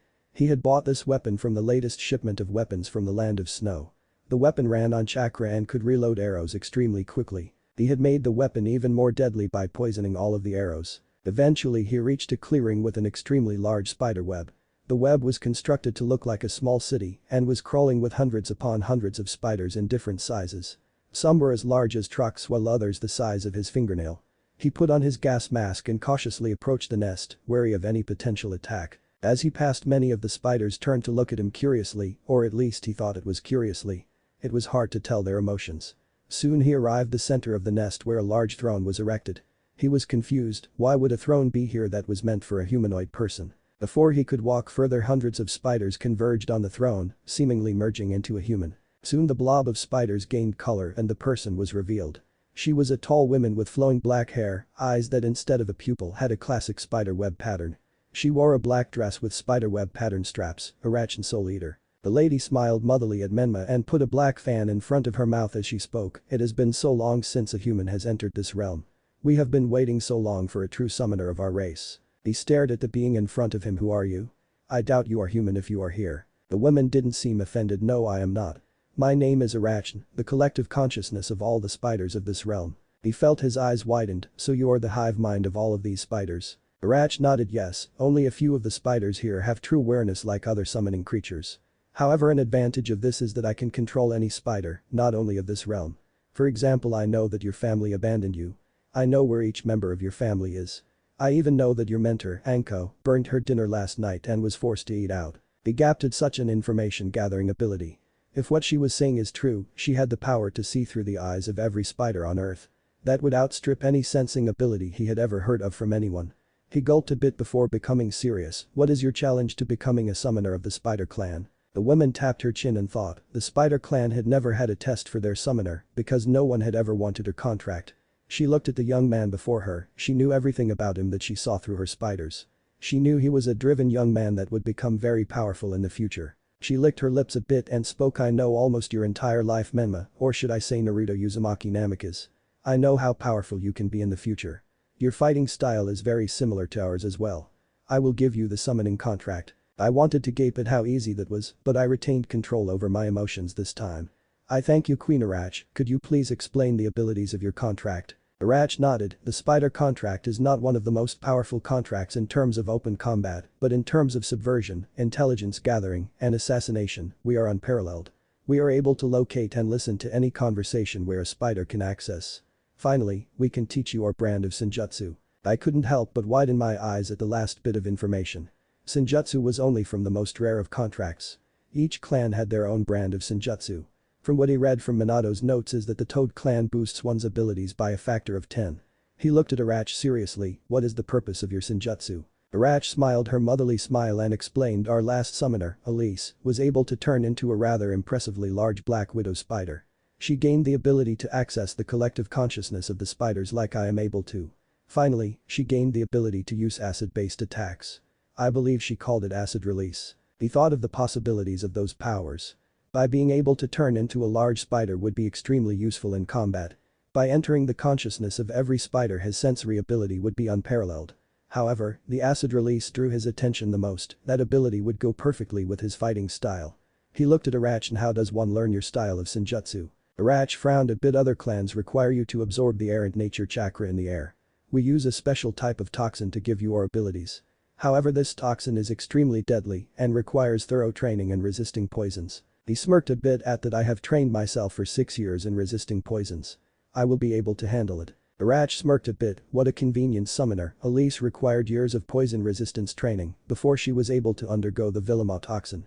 She took out an ancient-looking vial from a spider and approached Menma. She cut herself with a knife and black blood flowed into a wooden goblet, filling it halfway. She then poured the crystal-clear concoction from the vial into the cup, filling it to nearly the brim.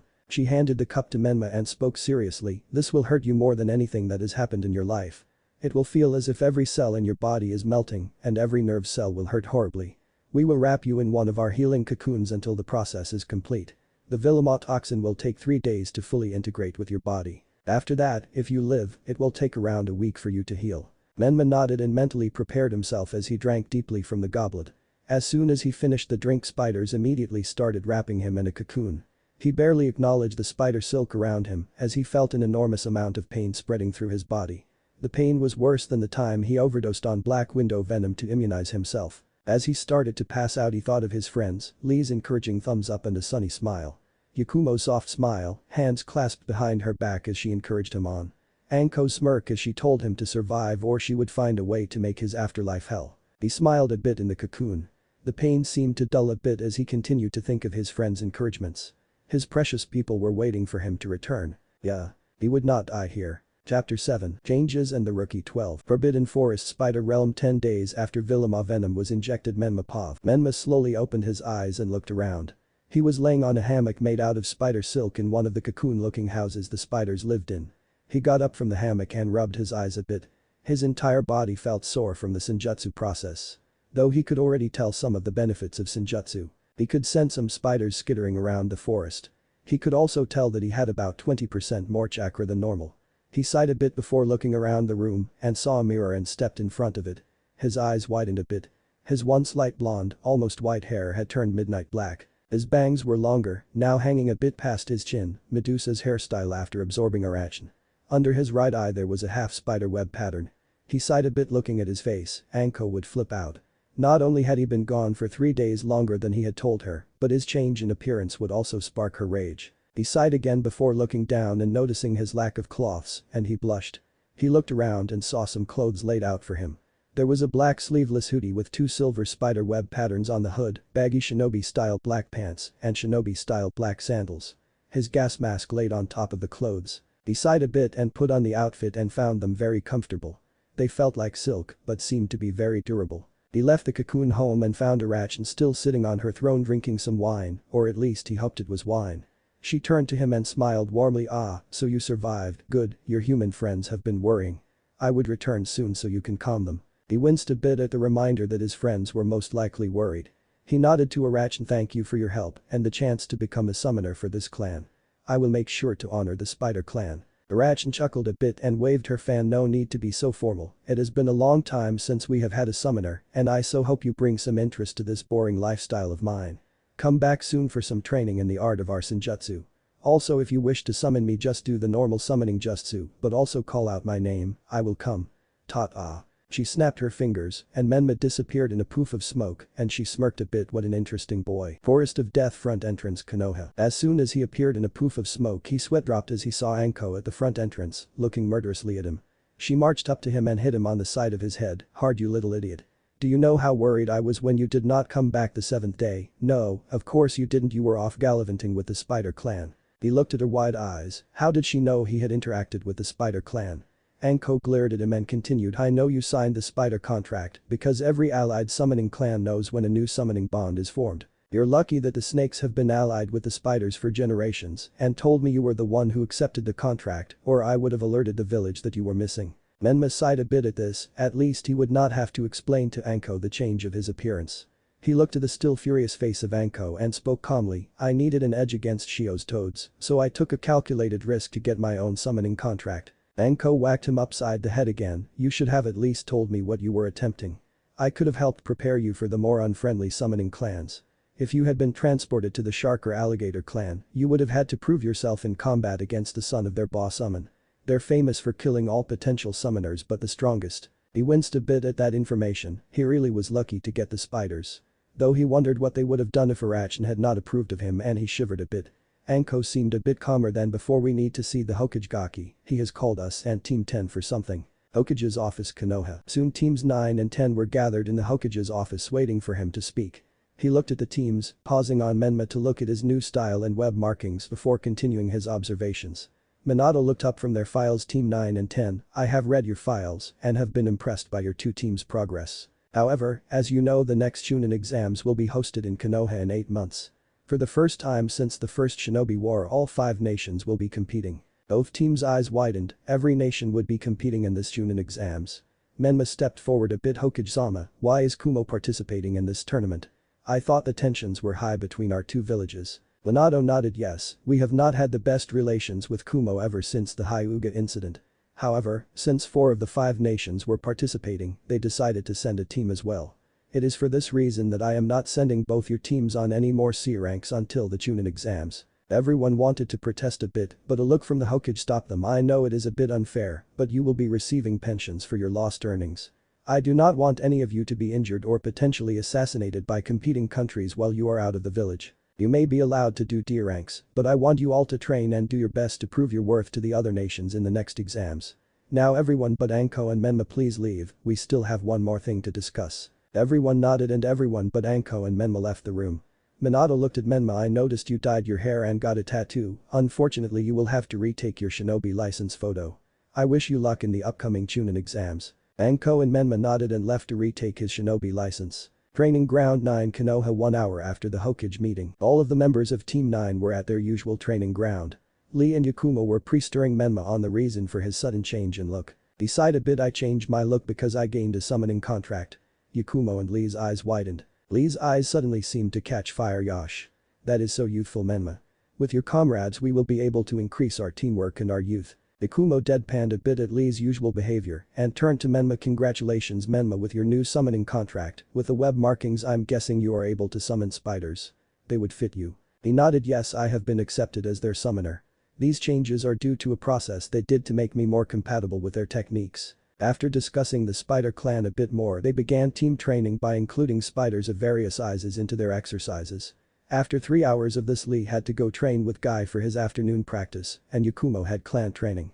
Anko went to hang out with Kurenai. Soon Menma was standing alone in the training field contemplating what to do. He thought for a bit longer before running through some hand seals and bidding his thumb Kuchius no Jutsu. Arachne. The Spider Queen appeared and looked around a bit before smiling at Menma. It has been a while since I left the spider realm. However, I did not expect to be summoned this early by you. What did you need? He looked at Arachne seriously. I have 8 months to prepare for the Chunin exams. I would like you to train me in some of the skills the Spider Clan has access to. Arachne frowned a bit, tapping her chin. In that amount of time you can learn the acid release and some of the less known techniques the Spider Clan utilizes with chakra strings.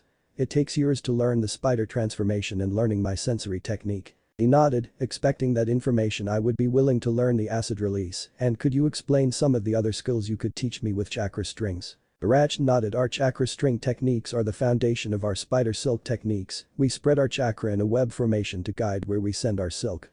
However, we discovered that we can use this chakra web to sense, ensnare, and kill our opponents. We adapted this technique for future summoners. Menma nodded, preparing for the training with Arachne. Konoha Academy graduating day. 6 months after training with Arachne. During the 6 months that Arachne tutored him was quite enjoyable. He learned that Arachne, despite comprising all the knowledge and sentience of most of the spiders in the world, had her own personality. She was a nice woman if a bit skewed morally wise. She viewed any spider as her son or daughter and had taken to calling him Eggling. She had taught him a great deal in these 6 months. He had gotten acid release to a basic level and could use them like water ninjas. He had also learned to form chakra strings from any tenketsu of his body to form a web around him. This web can be used to detect people similar to the Byakugan.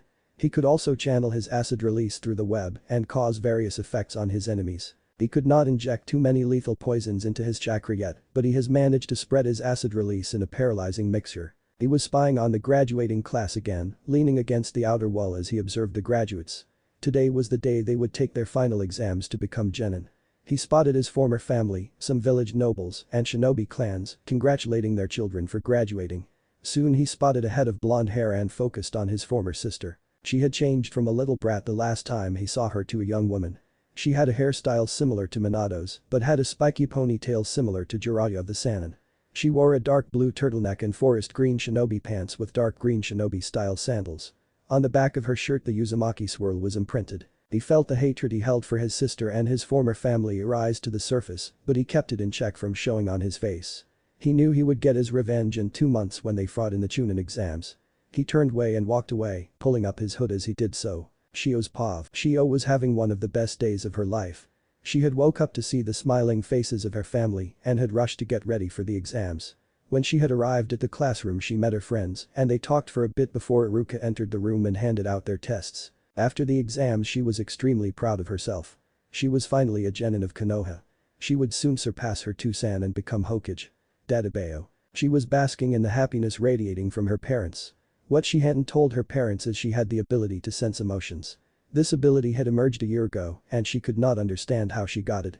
However, she had abused this ability to tell what other people thought of her.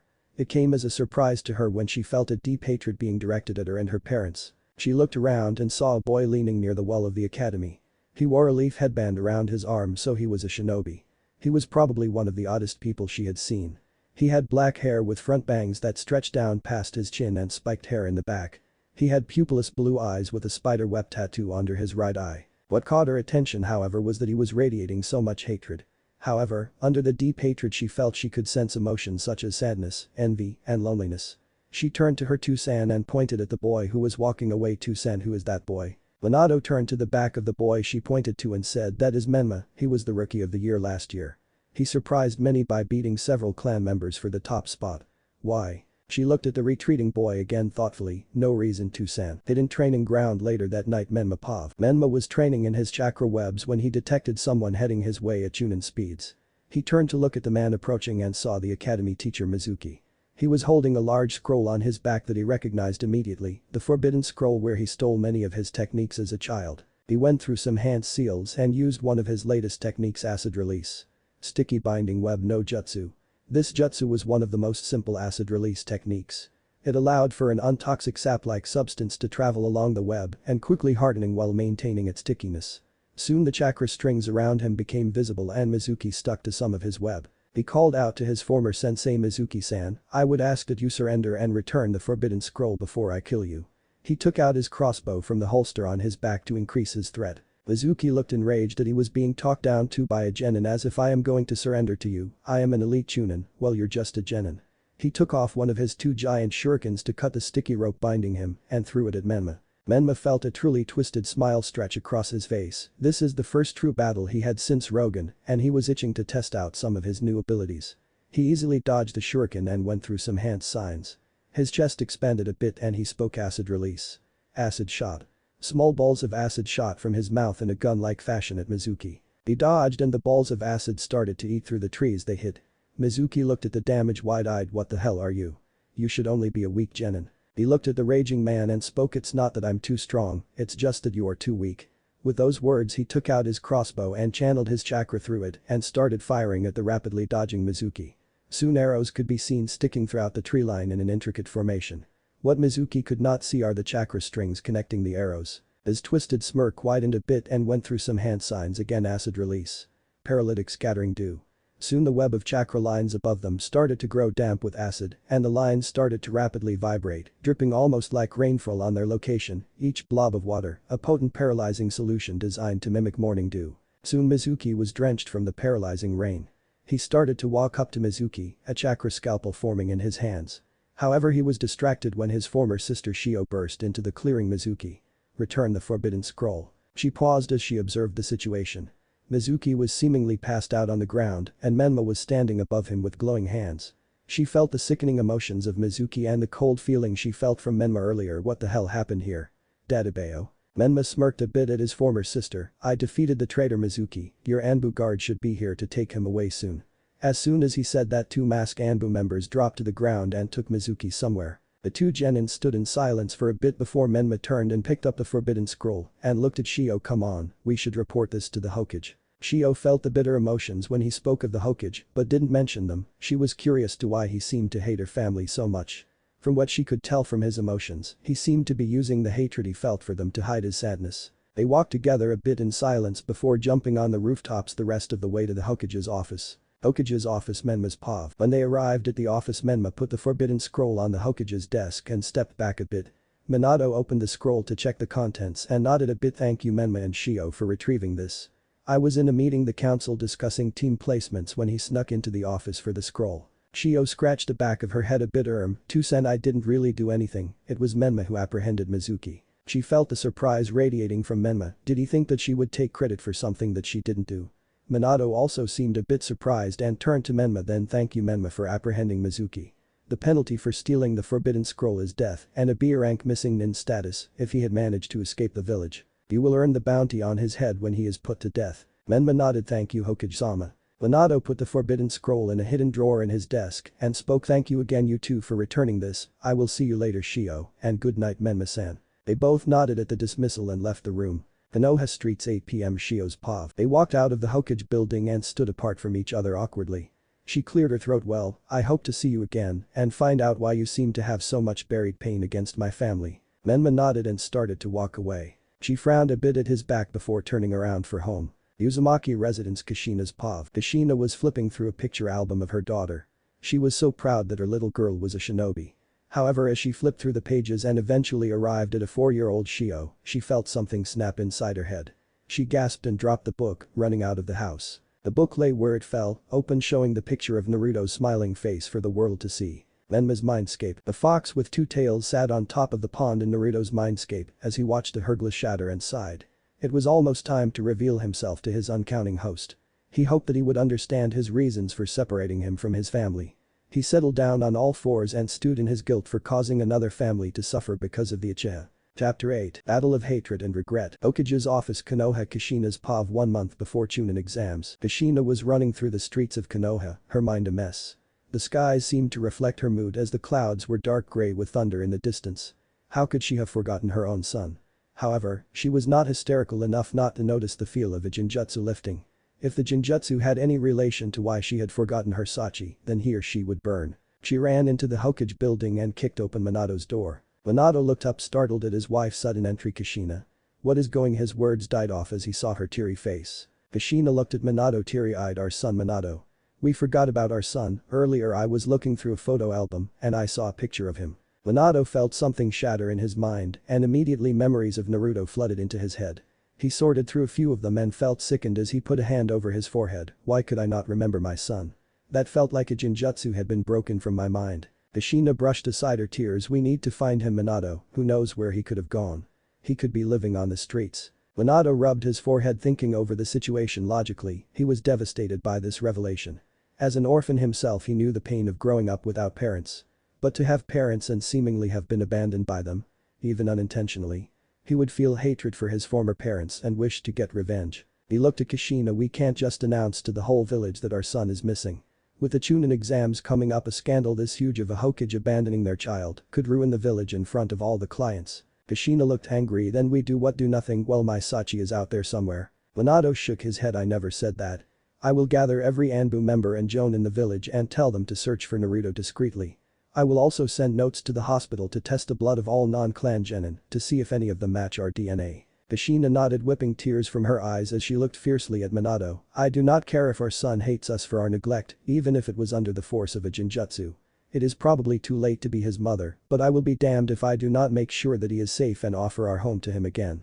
Minato nodded with a pained expression on his face. She left the Hokage's tower with a determined expression on her face. She would search the records of the orphanages first, before looking at the academy records to see if she could find anything on Naruto. Minato's office. Konoha. Minato's POV. As soon as Kushina left he buried his face into his hands. How could this have happened? He thought back to all the times in his life he could have been affected by genjutsu to ignore his son. The only time he could think of someone having enough skill to cast a genjutsu on him is the masked man from that night. He pulled out the files of all the genin from last year. He discarded the sheets of the clan heirs and children with alibis. Soon he was down to one candidate that could be Naruto. The folder showed the black-haired and blue-eyed genin Menma. He discarded the difference in hair color and lack of pupil. Both could be results from dyeing one's hair and overtraining. His pupilless blue eyes also matched in color to his own. He opened the folder to the boy's history and discovered that he applied for orphan status at age 6 and said that he did not know his heritage. The boy applied for the academy at age 8 the next day and was rarely seen around the village until he entered the academy. He stood up, he needed to find Menma. Uzumaki Estate. Konoha. Shio's POV. Immediately after the wave mission, Shio and the rest of Team 7 had just returned from their C-turned-A rank in the land of waves. It was a long mission and she was anxious to get home. Kakashi-sensei had told them they would report their mission tomorrow and they had the rest of the day off. She entered the estate and entered the house calling, I'm home. She looked around. That's strange, Kushina is usually at home by now. Did Kasen go out? She entered the living room and saw a photo album laying open on the floor. She picked the book up and saw the picture of Naruto and felt a breaking sensation in her head and memories of her older brother came rushing to her head. She gasped and dropped the book in shock. Where was her Ani-san? She clasped her hands together as if in prayer and expanded her senses. She had been practicing senjutsu with the toads for over a month now and was able to grasp the basics of it. She created a shadow clone and had it meditate with her. Soon a red pigment surrounded her eyes and they snapped open revealing toad-like pupils. She stood up and left the clone meditating and went to where a faint presence of her brother's chakra could be felt. She entered one of their spare bedrooms they never really entered and saw a sparse room. There was a single bed, a desk stacked with books and notes, and a bookshelf. She went where she sensed the chakra and found a sealing tag on the desk. It was a beginner's seal that stored chakra like a battery for people who are learning Fuinjutsu. She memorized her brother's chakra signature and sat down in a lotus position again and expanded her senses.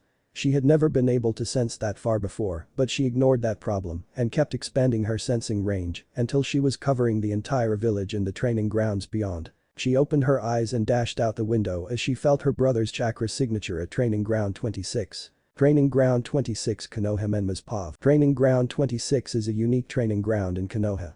Instead of a forested terrain, the training ground is one large lake that has several large cliffs surrounding it. There were plenty of small islands on the lake and several waterfalls cascading down the cliff surfaces. This is the perfect training ground for training for underwater fighting, water ninjutsu, or water walking. Currently Menma was practicing the final step of water mastery training, reversing the flow of a waterfall. He wanted to complete this exercise before the Chunin exams. He was about to continue his training when he felt a presence behind him. He was surprised when he saw Shio standing there looking at him with an unreadable expression. He tried to control the hate he felt for the girl, but as always it came bubbling up to the surface whenever she was near. He glared lightly. "What do you want? I do not want you to interrupt my training." Shio frowned a bit and spoke Naruto Oni-san. He froze when he heard his former sister speak that name. His eyes narrowed in hate as he stared at her. "I do not know what you are talking about. I am not your brother." Shio did not flinch, but her hands balled into fists. "I know your chakra signature. I do not know why I forgot you for so long, but I remember now. I know without a doubt that you are Naruto, my brother. Please come back home and we can be a family again." Menma scowled a bit. "Even if I was your brother, I am not now. Your pathetic parents never had time for the lesser sibling, so why should I even think of returning to that home?" He felt his anger grow a bit more as the web marking under his eye seemed to expand a bit down his cheek. Shio seemed to be getting angry and shouted, "I do not know why they would forget about you, but I know my parents. They would never leave any child of theirs behind. The Uzumaki family never abandoned their own." Naruto glowered at Shio and shouted back, "You may believe in your parents, but I gave them many opportunities to notice me. I shouted at them, begged them, prayed for them to notice me, but they always shoved me away to focus on you." He felt his hatred grow as he felt the toxicity of his blood increase in response to his anger. Shio seemed to steel herself. "If you refuse to come home." She unsealed her Nadachi. The sword was as tall as she was and had a plain black grip with an ornate steel guard. She got into her stand with the blade pointed behind her in a crouched stance and sprinted forward while shouting, "Then I will force you." Shio used her wind manipulation around her blade and twisted around in a graceful arc before swinging her sword, sending a strong slash of wind at Menma while shouting majestic slash of the heavenly breeze. He scowled a bit before activating his chakra scalpel and cut through the wind slash, cutting the strike in two pieces that slammed into the cliff behind him, deeply scaring it. He knew close combat against Shio would be suicide. Her wind manipulation and sword skills were almost unrivaled in the village. His arrows would be useless against her wind, but he had one advantage over her. They were on water. He sped through some hand seals before shouting acid style. Water spider bombs. Out of the water bubbled medium-sized spiders made out of water with a red dot in the center. They all dashed at Shio with medium speeds. Shio quickly spun around in a pirouette, causing a cyclone of wind and water to come up around her as the water spiders jumped at her, exploding violently as they came in contact with the wall of wind and water. Soon the water wall was cut in half as another blade of wind cut through it at him. He ran through 4 hand seals before calling out water style, hardened water wall. The lake surged underneath them as a hardened wall of water blocked the wind blade. He channeled chakra through his hands again and went through 3 more hand seals acid style. Giant spider bomb no jutsu. From the large wall of water a huge spider with a glowing red core emerged and pounced on Shio and exploded on her. He stood there still on guard. He doubted that spider would have killed her. Soon out of the spray of water from the bomb, he could hear a slightly whirling of wind and widened his eyes at the sight before him. Around Shio there were 4 large fan-like blades spinning around her forming a shield. He inspected the blades a bit. So this is the famed chakra manipulation of the Namikaze Uzumaki family. Many people speculated what Minato could do with Kushina's ability to harden her chakra outside of her body. I guess this is the result. Shio nodded. Yes, this is my true sword style, dance of the 5 blades. Please surrender Naruto, you will not be able to defeat me. He narrowed his eyes. He knew he had no chance against her in melee combat, normally. He formed his chakra scalpels around his hands, but this time used pure acid release chakra instead of medical chakra, and acid began to drip off his hands as they turned black. He spread out a chakra web around his body to increase his sensory and also began to use senjutsu. His eyes gained the same spider web insignia that Arachin had and the whites of his eyes turned black.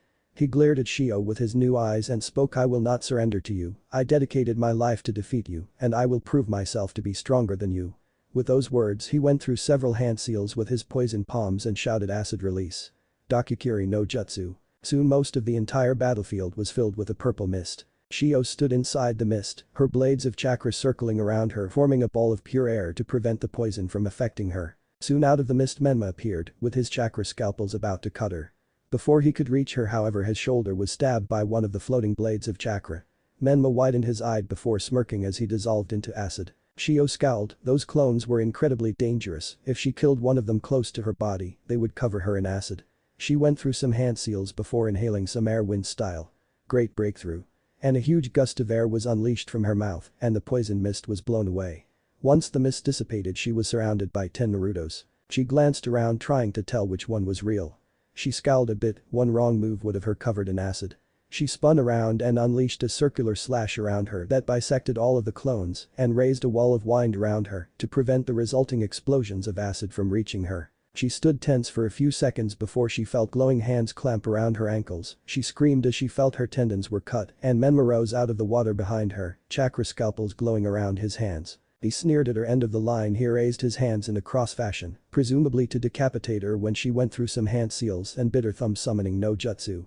He jumped away just in time for a huge red toad to appear in a puff of smoke. Shio panted a bit from the summoning cost of Gamabunta and felt the Kyuubi's chakra healing her cut tendons and stood up. Gamabunta looked annoyed as he stared up at Shio. "Why did you call me up here, Gaki?" Shio looked at the huge frog underneath her and said, "I am fighting my lost brother. We need to knock him out and return him home so dad and mom can explain what is happening." Gamabunta looked increasingly annoyed, "And don't you think summoning me is a bit overkill?" He would have continued, but he heard a shout of summoning no jutsu interrupted him, and in a large burst of smoke a spider almost as large as Gamabunta appeared. Menma was standing on the head of the beast and spoke calmly, "Aragog, let us fight together against this toad." He felt the spider under him shift a bit and it spoke in a deep voice, "Yes, summoner, this toad will feed our clan for a long time." Shio gaped at the sight of the spider. How did he brother get his hands on the spider summoning contract? Gamabunta under her shifted a bit as he gripped his giant tanto. "I had heard rumors of a new spider summoner, but I didn't believe them, however I've always enjoyed fried spider legs." Soon the two titans were battling, reshaping the training ground as their attacks broke the cliff sides around them. Their summoners offering assistance with elemental attacks and alerting their summon to dangers. Aragog seemed to rely on trapping Gamabunta in webs, while the toad kept slicing through the webs and dodging the pincer attacks. After a few minutes of intense combat between the two animals, they were both on their last legs. Gamabunta looked up at Shio and spoke, "Ha ha ha, I am only good for round one more attack, Gaki, let's make it count." Shio looked down at Gamabunta and nodded. Gamabunta's mouth swelled with oil and he spat it out in torrents at Aragog while Shio used the fireball jutsu to light the oil on fire, making a huge gout of flames at the spider. Aragog quickly formed a large web in front of him while Menma went through hand signs and combined the web with his water chakra to create a huge wall of water that blocked the large sea of flames. As the steam cleared from the amount of flames hitting the cold water, both Menma and Shio were panting as they gazed at each other from opposite sides of two cliff faces. Shio lifted her head and back inside her room at the estate, her shadow clone poofed into smoke. Nature chakra surged into Shio and she went into sage mode. As she entered sage mode she remembered a warning from Pa about sage mode. Flashback, Shio and Pa Toad were sitting across from one another, Shio in sage mode as Pa observed. After a few minutes of sage mode she began to feel herself lose control of the energy before she felt a harsh smack of a stick on her head. Pa looked proud of Shio. "Well, Shio-chan, it looks like you are able to stay in sage mode for around 5 minutes before you begin to lose control of the energy. If you are forced to use senjutsu before you finish your training, make sure to only stay in the mode for 5 minutes only." Then flashback, Menma scowled as he felt the nature chakra enter Shio. He barely had any chakra left after blocking Gamabunta's flame toad bullet. He was thinking of his next action when he remembered something that Arachin told him. Flashback, Arachin was standing in front of Menma as he practiced acid release. "Naruto, come here." Naruto looked over curiously and walked closer to Arachin. She smiled at him with her usual sleepy expression and spoke, "I wanted to speak to you about learning partial spider transformation. This form usually takes around a year and a half to master. However, there is another way to use it." Naruto looked interested. "How can I use the transformation without training for it, sensei?" Arachin spoke seriously. "If you summoned me in battle, we could merge and I could force the transformation for a short period of time, around 5 minutes max in battle." Naruto looked thoughtful. "I will remember that, sensei, thank you." Then flashback, Menma went through some hand seals summoning jutsu. Arachin. Soon in a puff of smoke Arachin appeared. She smiled at him and nodded, already knowing what they wanted. She reached down and kissed him on the lips, merged with him. Soon power exploded off of Naruto as the spider web pattern in his eyes seemed to glow and expand across his eyes, and 4 pincer-like claws exploded from his back and he felt fangs growing from his mouth. He also felt his muscles grow denser as he finished merging. The form is a male version of Elise from LOL. Naruto and Shio stared at each other for a bit before dashing at each other and slammed their fists against one another and a shockwave blew the water away around them as they engaged in fierce taijutsu battle. Shio had the advantage of her frog kata and increased physical ability, while Naruto had 4 extra appendages to fight with and his own increased strength. They jumped around the battlefield, both sides never yielding as they continued to fight fiercely against one another. As they fought they started to feel the other's reason for fighting. Naruto felt Shio's regret and determination to remove him of his hatred. Shio felt Naruto's anger and sadness from being abandoned, but also his determination to prove himself stronger than her. Soon after 5 minutes they both were facing each other, panting heavily, the extra features of senjutsu gone as they stared at each other. Shio panted as she spoke, I only have enough chakra for one more jutsu, and I'm sure it is the same for you, let's end this. She lifted her hand, a green Rasengan formed in it, spiraling fiercely as it started to rain and thunder around them. She jumped forward and yelled Rasengan. Naruto stretched both arms out, one gripping the other as a ball of incredibly toxic venom formed a sphere in his hands that had 6 legs and a dark red core, Irachan soul. He jumped to meet Shio shouting Queen Venom Bomb. The attacks collided in a large blast of energy, the toxic bomb meeting the maelstrom of the Rasengan.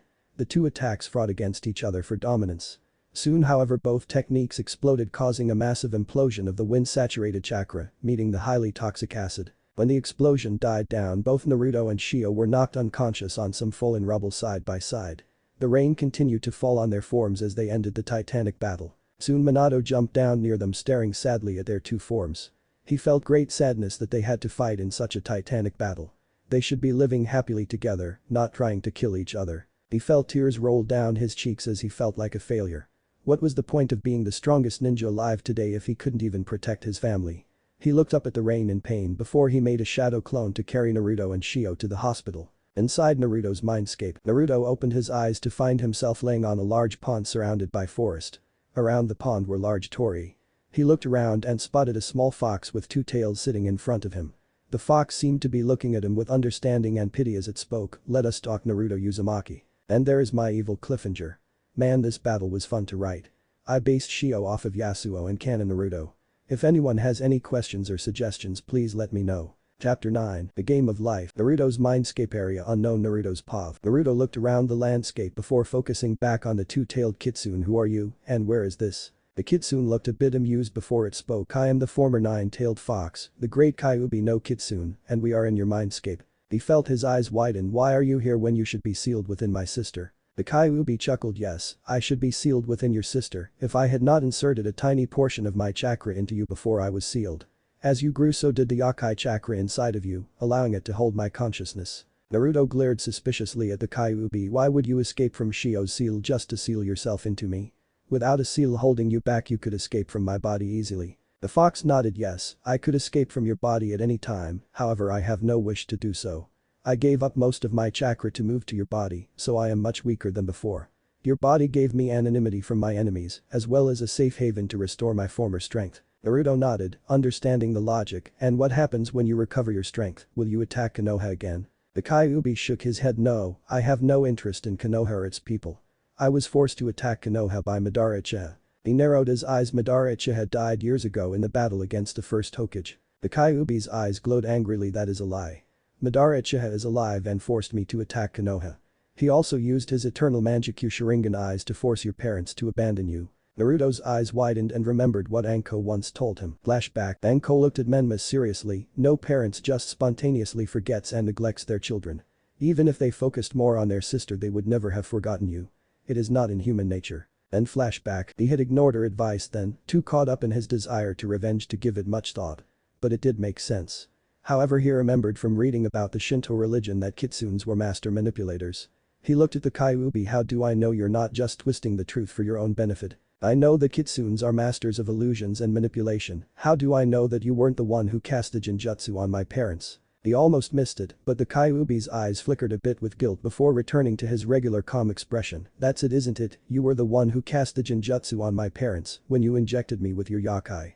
Afterwards you would tell me it was Madara Uchiha to spark my rage towards him. The Kyuubi sighed deeply. You are smarter than I gave you credit for, ninja. Yes, I used an illusion to force your parents to ignore your existence. In a flash Naruto had a chakra scalpel out and tried to cut the Kyuubi, but 9 balls of an ethereal flame stopped him.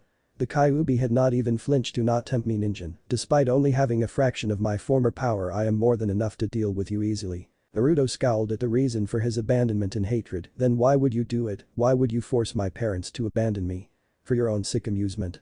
Answer me. The Kyuubi was silent for a few seconds before sighing heavily. If nothing else the boy in front of him deserved the truth very well, ninja, but know this. To understand my reasons for manipulating your life, we must go to the very beginning. The world around them shifted until Naruto saw 2 giants, one male and one female, fighting each other. The male had an aged face with long white hair and wore a simple monk's robes with prayer beads adorning it. The woman was beautiful with dark black hair and wore a beautiful white kimono. Their fight was on the level of gods, reshaping the earth, destroying continents, and obliterating anything caught in the crossfire. The Kyuubi appeared next to him and explained, in the very first stages of our world, Izanagi fought his wife, Izanami. The argument was whether or not to share their powers with the humans of the world.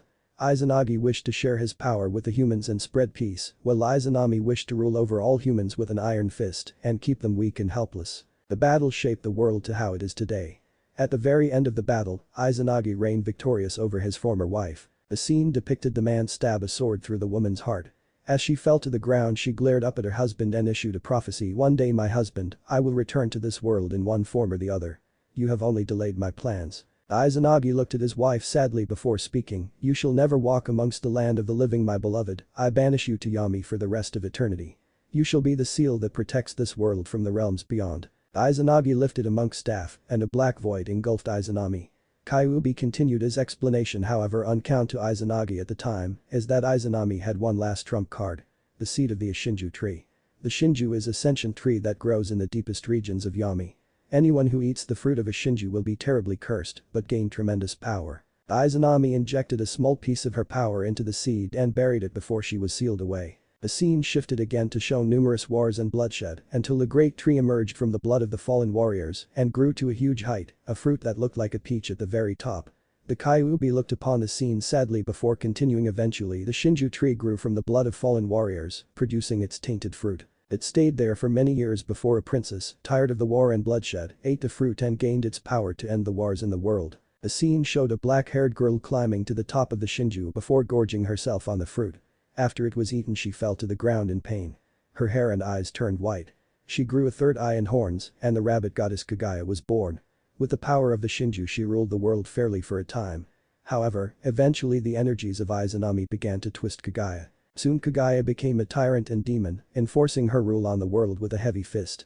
With Izanami whispering in her ear, she began to use the Shinju to drain the life force of her subjects, increasing her own power. Izanagi, finally stepping in to stop Kagaya, bestowed upon her sons two gifts. To the older brother he gave the Rinnegan. To the younger brother he gave the Byakugan and the power to manipulate his body. When Kagaya learned of this, she merged with the Shinju to create a terrible beast known as the Juubi. The scene showed a monstrous beast with 10 tails battling 2 men.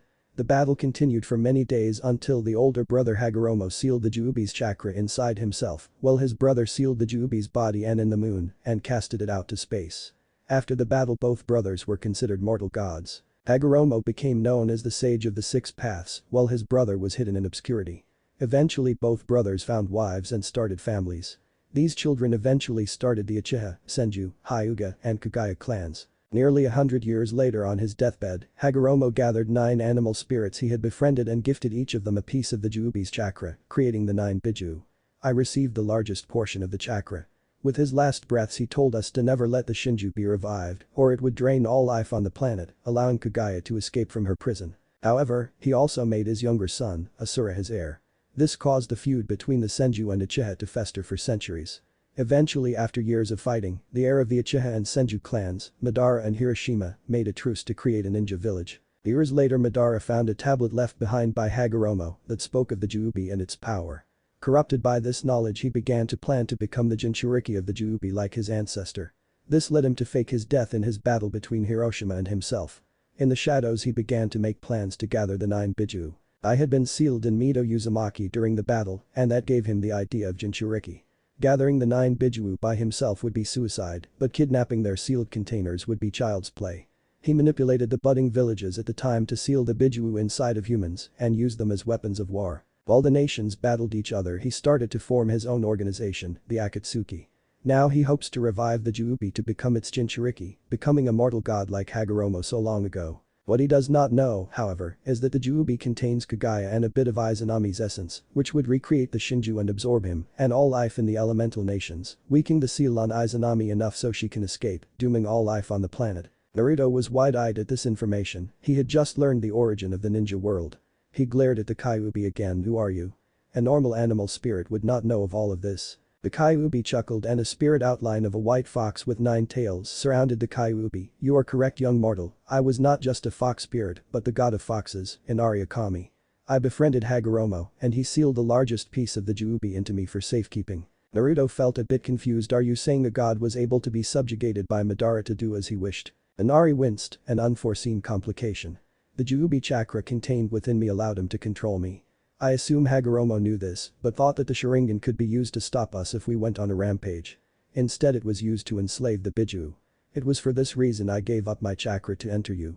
I am now free from the Juubi's chakra and restored to my previous position as the fox god, Inari Akami. The god bowed its head in shame. However, I was very weak. Any opponent that killed you would have taken me with you. So I had to give you the one gift that would have protected you, anonymity. As the son of Minato Namikaze, you would have been exposed to assassination attempts and much more enemies than a nameless orphan. This gave me enough time to gather enough strength to protect myself. Naruto understood the reasons why Inari would do what he did. That does not mean that he had to like it. So you're telling me that you made my life hell just so I could be some pawn in the god's game of life? Inari seemed to look at him in pity. Yes, from the moment you were born, you were chosen to be one of the 3 prophecy children to save this world from the resurrection of Izanami. The mindscape seemed to shift and revert back to the pond, and a door appeared behind Naruto. Inari stood in the middle of the lake and spoke. You may hate me, Naruto, but I did what is necessary. If Izanami no Akami is revived, the world is doomed. Naruto looked back at the fox before turning around and walked through the door. Konoha Hospital. Minato's POV. Minato sighed as he gazed at the unconscious figure of his estranged son. He had run a blood test on Menma and found out that he is Naruto Uzumaki. However, what worried him is the other DNA found in his blood. The doctors reported it seems as if someone or something took a chunk out of Naruto's DNA and replaced it. The medic Nin who did the blood test theorized that the extra DNA is the reason for his changed appearance. Shio had woken up several hours after the battle and received a severe tongue lashing and grounding for being so reckless. When she had described the battle, they were amazed at their former son's skills. Minato assumed that Naruto was the new spider summoner that the toads had been hearing rumors about. When he had heard that Shio had used rudimentary senjutsu against Naruto, he almost flipped. Senjutsu is an incredibly dangerous skill. If one is not old enough to contain the energies, they could turn to stone. However, he was surprised when he heard that Naruto merged with some summoned woman and entered a form of sage mode himself. He assumed it was similar to when Marpa would merge with Jiraiya and gather sage chakra as he fought. Still, Shio was feeling the stress of her sage mode by being sore in every single one of her muscles. The price of going into sage mode too early is that the body cannot handle the strain, causing ripped muscles and other injuries. She was lucky she did not go over the limit, or she could have been crippled. He perked up as he saw Naruto stirring and opening his eyes. Naruto's POV. Naruto opened his eyes to see the white room of the hospital. He looked around and saw his former father sitting there. He was surprised to feel none of the hatred he formerly felt for the man. He guessed all of his hatred was not directed at Madara, Inari, and the rest of the gods. Deep down he knew Minato was not at fault. Who could resist the genjutsu of a god? Especially the god of foxes who specialize in illusions. He struggled to sit up. He was still feeling the after effects of using sage mode without training. By fusing with Irachen, she forces the process of transformation, which is very taxing on the body. He looked at Minato again and waited for the man to speak. Minato seemed to gather his thoughts together before he spoke. I grew up an orphan. My parents died during the Second Shinobi War and I was put in an orphanage. It was not a bad childhood, but living without parents is a very lonely existence. When I married Kushina, I swore I would give my children the best childhood that I missed out on. Then you were born and we were so happy. I had just become Hokage and thought life could not get better. He seemed to grow weary and sighed heavily before he continued. Then the Kyuubi attack happened as your sister was born. Everything was such a mess, Kushina fighting for her life in the hospital, my daughter now a Jinchuriki for the strongest of the Biju and the third Hokage dead. He seemed to contemplate how to continue before he spoke again. Recently, Kushina and I felt as if a Jinjutsu was lifted. We cannot be sure who placed the illusion other that it must have been incredibly powerful for us to notice. Unknown to Minato, but his words confirmed what Inari had said in his mindscape. Naruto looked out the window as he considered Minato's words. Ever since I was 5 and I was locked out of the estate, I swore revenge against your family. Minato winced at his former son's words, but let him continue. I trained every day to prove that I was better than my sister. I knew she was going to get training from at least 4 level ninja. So I practiced what she would not expect, medical ninjutsu, poisons, and other subjects. But now I've recently learned that my parents were under a jinjutsu the entire time and that it was not entirely their fault. He paused, unsure how to continue before speaking again. I do not have any more hatred towards your family, Minato-san. Minato looked resigned as he figured that Naruto was not done. He was correct. He continued, but I do not think that I can ever be a true part of your family. All those years of hating your existence cannot be erased so easily. Minato sighed resignedly. I thought as much. However, know that you have the full support of our family if you need it. You can also come back to the estate anytime you wish if you want to interact with the family again. However, I would expect a visit from Kushina soon. She was nearly broken about learning that we had abandoned you, even unintentionally." He nodded, he had expected that. Minato stood up and was about to leave the room before turning back. "I am proud of the man you are today, Naruto." He left the room. As the door closed, Naruto closed his eyes a bit and thought of the situation. He felt so confused. Should he hate Izanami for causing all of this? Madara for continuing her work? Or Inari for serving the greater good and separating him from his family? He looked around the room and saw a small spider on the window and smiled a bit. Arachin. And a poof of smoke. Arachin was in the room sitting on the chair that Minato vacated, a concerned look on her face. He explained the situation and what he had learned from Inari as she sat there and listened quietly.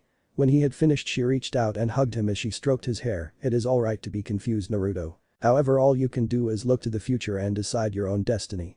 Even if the gods had planned your life does not mean you have to follow your path to their wishes. You can be whatever you wish to. What the gods never understood is that humanity's greatest gift is to not be bound by the strings of fate. You can adapt, grow, and gain experience to meet this threat head-on. I have faith in the summoner of the Spider Clan that you can break the web binding you to the gods' plan and find your own path." She kissed him on the forehead and sat with him looking out the window, thinking of the situation and how to proceed. Chapter 10. Clarity in Chunin Exams. On top of Konoha Monument 3 days after being released from the hospital, Naruto's POV. Naruto stood on top of the third Hokage's head and looked out towards the village. It was raining lightly, so he had his hood up. His entire life had changed drastically over the past few days. The fight with his sister, the revelation of Inari, and a visit from his parents while in the hospital. He closed his eyes as he remembered the conversation he had with his mother. Flashback. Minato had left an hour ago before he felt another presence through his chakra webs. He sighed a bit before the door opened and revealed his former mother, Kushina Uzumaki. She did not look well. Her hair was uncombed and her eyes were red and puffy. Before he could say anything, she rushed at him and hugged him while crying. He didn't know what to do. "I don't know how to deal with this," he thought. Kushina managed to speak through her tears. "Sachi, I am so sorry. We never meant to abandon you." He awkwardly pat her on the back as she continued to apologize for his abandonment. Eventually she managed to pull herself together a bit to speak clearly. "When I realized that you were gone, I felt so horrible. Both Minato and I know how it is to grow up without parents and to unknowingly bestow the same fate to our son." She seemed to lose a bit of her composure and started to cry again. Naruto's gaze softened a bit as he observed his mother. This was further proof that they did not intentionally abandon him. No one could fake that kind of sadness. He sighed a bit and spoke. "When I learned that you abandoned me due to a genjutsu, I did not know what to think. After Minato explained his childhood, I doubted either of you would ever abandon me purposely." He looked down and touched his web markings. "If you had not forgotten me, I would have never have become as skilled in the subjects that I am today. I would never have met the Spider Clan, or would I have met Anko?" He looked at the hopeful face of Kushina. "I used to hate you too. It was my purpose for growing strong. I swore when I was locked out of the house to become stronger than all of you. But now my hatred for you has disappeared. However, I doubt I can ever think of you or Minato as my parents." Kushina started crying silently again but nodded in understanding. Naruto lifted his hand and smiled a bit. "But that does not mean we can't be friends." Kushina looked a bit shocked but laughed a bit and shook Naruto's hand. "Sure." Then flashback. He was still in thought when he heard footsteps behind him and he opened his eyes to see his teammate Lee. Lee smiled a bit. "I thought you would be here." Naruto returned to looking out at Konoha. "I like to come here to think." Lee walked up next to him. "You seem to be coming up here a lot." He snorted a bit and smirked. "That just means I have a lot to think about." Lee grinned. "I know how to clear some of your questions." He looked at Lee curiously as he followed him to a training ground. Lee spun around in the Goken stance. "In the midst of battle, you will be able to relight your flames of youth." Naruto looked confused a bit before he laughed. "Are you sure you want to fight me dead last?" Lee grinned wider as he charged forward at blistering speeds. "I am sure I can provide a worthy challenge, Mr. Rookie of the Year." He grinned wider and reinforced his body with the numerous toxins in his blood and rushed forward to meet Lee's punch. 1 hour later, both Lee and Naruto are laying in the practice field exhausted when they both looked up to see Yakumo and Anko's smiling faces. They all started to laugh and joke around, while Naruto was inwardly thinking, "I can't see you guys as family because I already have a perfect one right here." Konoha Academy day of the Chunin exams. 5 hours before exam. Naruto's POV. Naruto, Lee and Yakumo are walking through the hallways of the academy, making their way to the 3rd floor for the first test of the Chunin exams. They had arrived early to spy on the competition and find a good unnoticeable position. Over the past few days they saw many foreign genin teams from across the 5 great villages and nobles arrive in Konoha for the exams. It was a miracle that no incidents were reported besides a small altercation with Asuna and Konoha team. They all noticed the small genjutsu on the second floor, but Naruto quickly whispered, "Don't point it out, the less competition the better." Team 9 soon arrived at the testing room and saw there were not many teams in the room this early. There was only teams from Kumo, Sand, Kiri, and Iwa. The Kumo team had a blonde with generous assets alongside a red-haired tan-skinned girl and a tan boy with white hair sucking on a lollipop. The Suna team consisted of a makeup-wearing boy in Onasi, a blonde girl with a large fan on her back, and a red-haired teal-eyed boy with a large gourd on his back. The Kiri team had a boy wearing sound dampeners with a large fish-shaped two-handled sword on his back wrapped in bandages, a flamboyant-looking boy in a large blue coat, and a tan boy with a trident strapped to his back. The Iwa team was the same team they had seen on their first C-rank mission. Naruto assumed that Iwa held them back to participate in this exam to demonstrate their strength. None of the teams spoke to each other as more and more teams trickled in. Naruto recognized all of this year's rookie genin teams. Nothing interesting happened until Shio's team entered.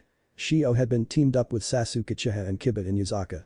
He kept looking around the room before he heard his name. "I would like to know the information on Mito Gecko, Gaara of the Desert, and Menma." He looked at the group again and saw Team 7 standing before someone he recognized.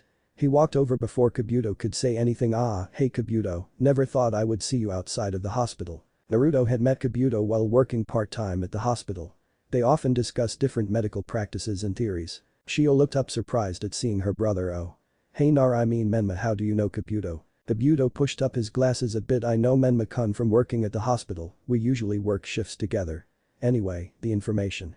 He pulled out a card. "Mito Gecko, daughter of two of the premier swordsmen and swordswomen of Konoha, Heiichi Gecko and Yagura Yuzumi. She was almost the Kunoichi of the year last year, but lost due to her lower marks in Genjutsu and throwing skills. She has been on 5 C ranks and 48 D ranks. It says here that her Kenjutsu skills are off the charts, as expected growing up with two masters of the art. Her teammates are Niji Hyuga and Tenten." Naruto kept an eye on the crowd as Kabuto listed the information and saw that the teams from Kumo and Kiri were interested in the Kenjutsu information. As expected, since those two villages were renowned for their Kenjutsu users. Kabuto pulled out the second card. "Gaara of the Desert, not much information on him seeing as he is from a foreign village, but I have here that he has come back from every mission without a scratch, even on a B rank mission." Everyone's eyes widened at that information. The white-haired medic pulled out a third card. "Menma, one of the only orphans besides Minato Namikaze to become Rookie of the Year. Specializes in poisons and medical ninjutsu. He has been on 1 A rank mission, which is very impressive, and 10 C ranks and 67 D ranks.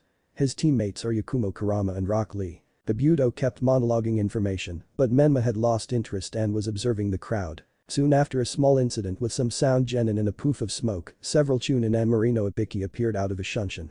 He quieted the room with his mere presence and barked out orders. "Alright all you little brats, I am the examiner of the first section of the Chunin exams. The first part of the exam is a written test. Everyone starts out with 10 points, if anyone is caught cheating they will lose half their points."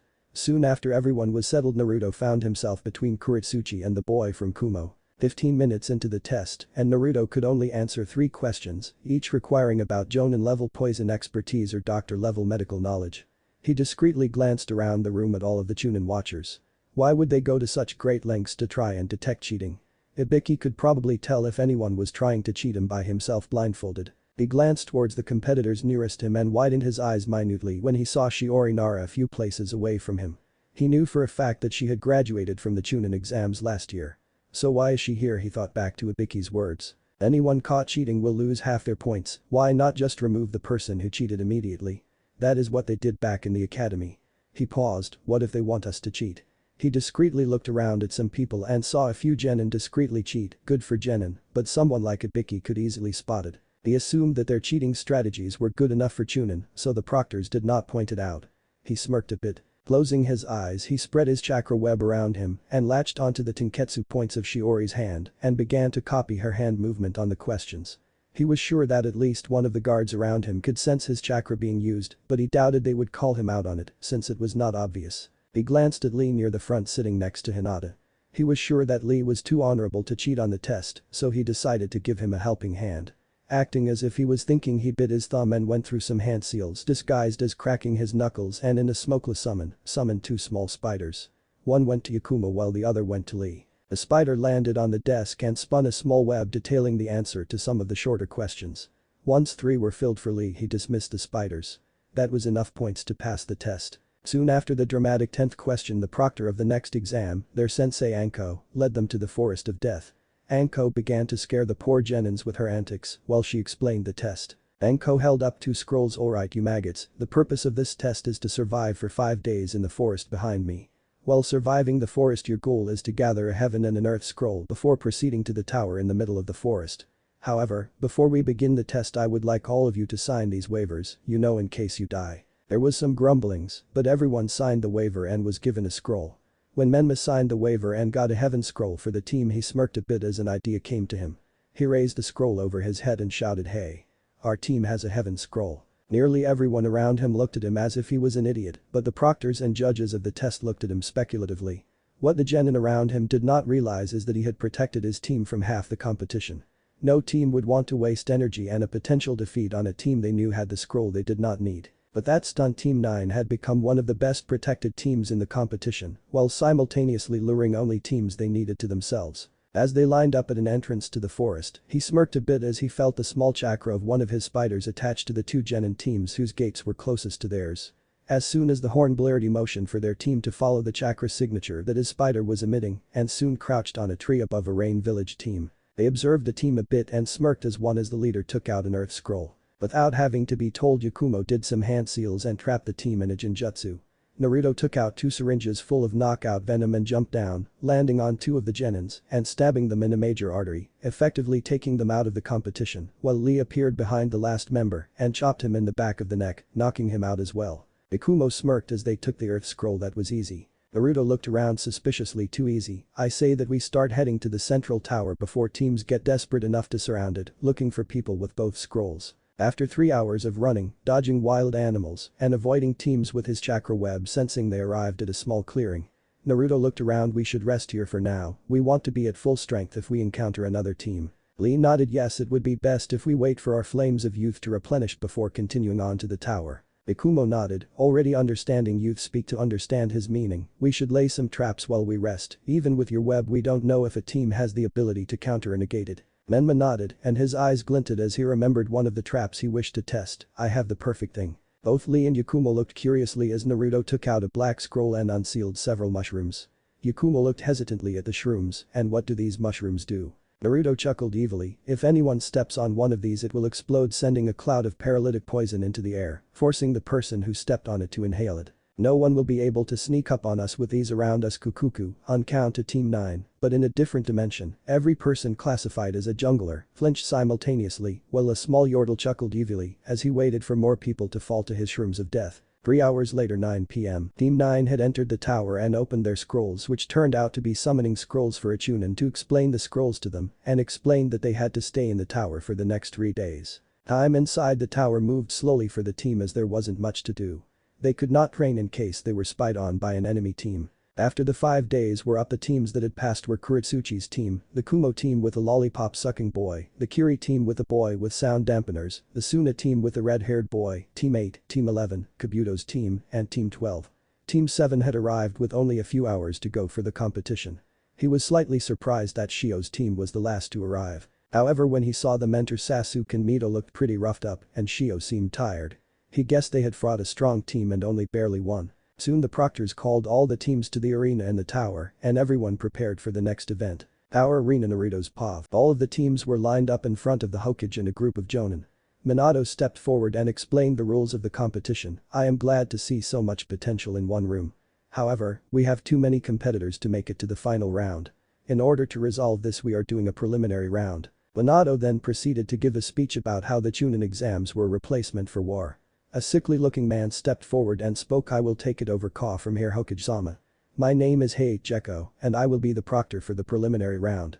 The rules are simple, each battle will be a duel against a random opponent. The first person to surrender or be unable to fight will be out of the competition." He pressed a button on a remote and a screen emerged from the wall. "The first 2 opponents will be..." The screen flashed with 2 names. Sasuke Uchiha vs Yoroi Akato. The fight was not that impressive to Naruto. He was expecting more from the Uchiha heir. Although it appeared as if he was injured from the forest, so his injuries could be inhibiting his performance. Although the move at the end was impressive. It appeared as if Sasuke made a swordless copy of the 3 crescent slash that the Gecko family was known to use. The next match made many of the Konoha and Iwa members present widen their eyes. Shino Aburam vs Kamizuro Suzumabachi. The feud between the Aburam and Suzumabachi clans was legendary. It was almost to the level of the Uchiha Senju feud. Ever since the Aburam killed most of the Suzumabachi clan members in the first war, they have hated each other. Soon Shino and Kamizuro stood across from each other. Soon many bugs were swarming around both genin. The battle was intense as neither side wanted to lose. Beetles against bees clashed in the air as both genin directed them. However, similarly to the last war, Shino's beetles were swarming each bee, taking them down due to sheer numbers over the larger bugs. Eventually Shino stood victorious over Kamizuro, the corpses of many dead bees around them. Misumi Tsurugi vs Kankuro. The battle was quick and brutal. Misumi demonstrated his family skill of turning his arms to rubber and was prepared to break Kankuro's neck when it was revealed that Kankuro was a puppet that broke many of Misumi's bones in a twisted hug. Sakura Haruno vs Ino Yamanaka. This battle was pathetic to Naruto. Despite Sakura's good usage of Genjutsu, probably taught by her sensei Kurenai, and Ino's use of her family's jutsu, they were barely genin level with their Taijutsu and ninjutsu. Temari vs Shio Uzumaki Namikaze. Naruto raised his eyebrow at the matchup as the two girls walked to the arena. It was obvious that Temari was a wind user with her giant fan. But he also knew that Shio was one of the best wind users in Konoha besides Asuma Sarutobi. The match started like he suspected. Temari opened her fan and unleashed a great burst of wind at Shio, while she unsealed her Nadachi and cut the wall of wind. It seemed both opponents were testing each other's wind affinity as they repeatedly blasted each other with wind. Naruto noticed that Temari seemed to specialize in the force of wind, while Shio specializes in the cutting aspect of wind. Soon Shio did one of her best moves. She used a wind cut to force Temari to jump into the air, which is what the Konoha genin was aiming for. Her sword glows green and she jumped into the air at great speeds and slashed at Temari repeatedly with the back of her sword. Shio landed gracefully and sheathed her sword while muttering majestic slash of the rising vortex. Temari fell to the ground unconscious with many long bruises all over her body. All of the Konoha genin cheered for their fellow genin and waited for the next match. Shikamaru Nara vs Kintsuchi. The match was more a battle of brains than brawn, as Shikamaru outsmarted the sound Genjutsu using genin with his shadow mimic jutsu. Shikamaru proceeded to slam Kin's head against the wall of the arena, knocking her unconscious rather easily. Kiba Inuyasaka vs Samui. Naruto wanted to faceap him as the match progressed. Kiba seemed more distracted by Samui's breasts than the actual match. While Samui displayed brilliant sword play, she really did not need it with how Kiba was distracted. Eventually she countered Kiba's fang over fang with her storm release. Naruto assumed the storm release is a mix of water and air to create lightning clouds in the arena, which bombarded Kiba after he mistakenly grabbed Samui's chest. Then came the next match, Neji Hyuga vs Menma. Both genin looked at each other, Neji hatefully and Menma emotionlessly. Neji had hated him ever since he had stolen his spot for Rookie of the Year. Anytime they met up, Neji would say he was doomed for failure due to being a clanless orphan. Soon they stood before each other and took their stances. Neji in the gentle fist style and Menma with his chakra scalpels. Once the match started, they both ran at each other with high speeds and began a taijutsu battle. Neither put force behind their strikes and were extremely technical in their strikes. Up in the stands, Sakura, who had recovered from her match with Ino when he turned to his teacher Kakashi-sensei, "Why are they not trying to attack each other forcefully?" Kakashi looked up from his book and spoke, "Neither of their styles of combat require forceful taijutsu. Neji is using his family's gentle fist style, which focuses on striking the internal organs and tenketsu points of the body by injecting chakra into the opponent's body. On the other hand, Menma is using an uncommon medic fighting style that revolves around the medical ninjutsu chakra scalpels. Menma can use those scalpels to cut open the internal organs of the body with just a light touch." Shio shivered as she remembered two arms out of the lake clutching her ankles. Back in the arena, Neji and Naruto quickly separates. Naruto glances down at his arm and sked when he noticed several finger-sized bruises on his tenketsu spots. Neji is clutching his arm as he had cut the tendons on it. Naruto went through some hand seals before thinking acidic bubbles, breathing out copious amount of bubbles towards Neji. Many people in the audience snickered at the perceived weak attack until one popped near the wall and the concrete started to dissolve. Soon all of the bubbles began to streak towards Neji. Neji inwardly frowned. "I haven't mastered this, but I have no choice." He started spinning until a chakra dome surrounded him, preventing any of the acid bubbles from hitting him.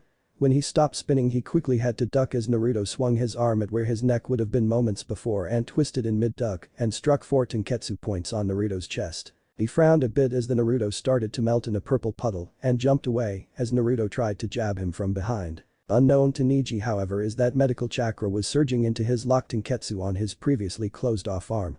As Neji charged forward, Naruto quickly dodged a palm thrust and then quickly jabbed with his previously sealed arm, hitting Neji near the lungs with the chakra scalpel. Blood burst from Neji's mouth as he fell backwards. As soon as Menma was declared the winner, he began to heal Neji's wounds. He looked up at the board and saw the next match and worried a bit. R vs Rock Lee. What if Neglected Naruto born with senjutsu chakra Sasuke bashing? Thanks for watching my video till the end. If you enjoy this content, then do consider subscribing to my channel and leave a like if you guys need the next part, comment down, and thanks for watching the video and see you guys in the next video.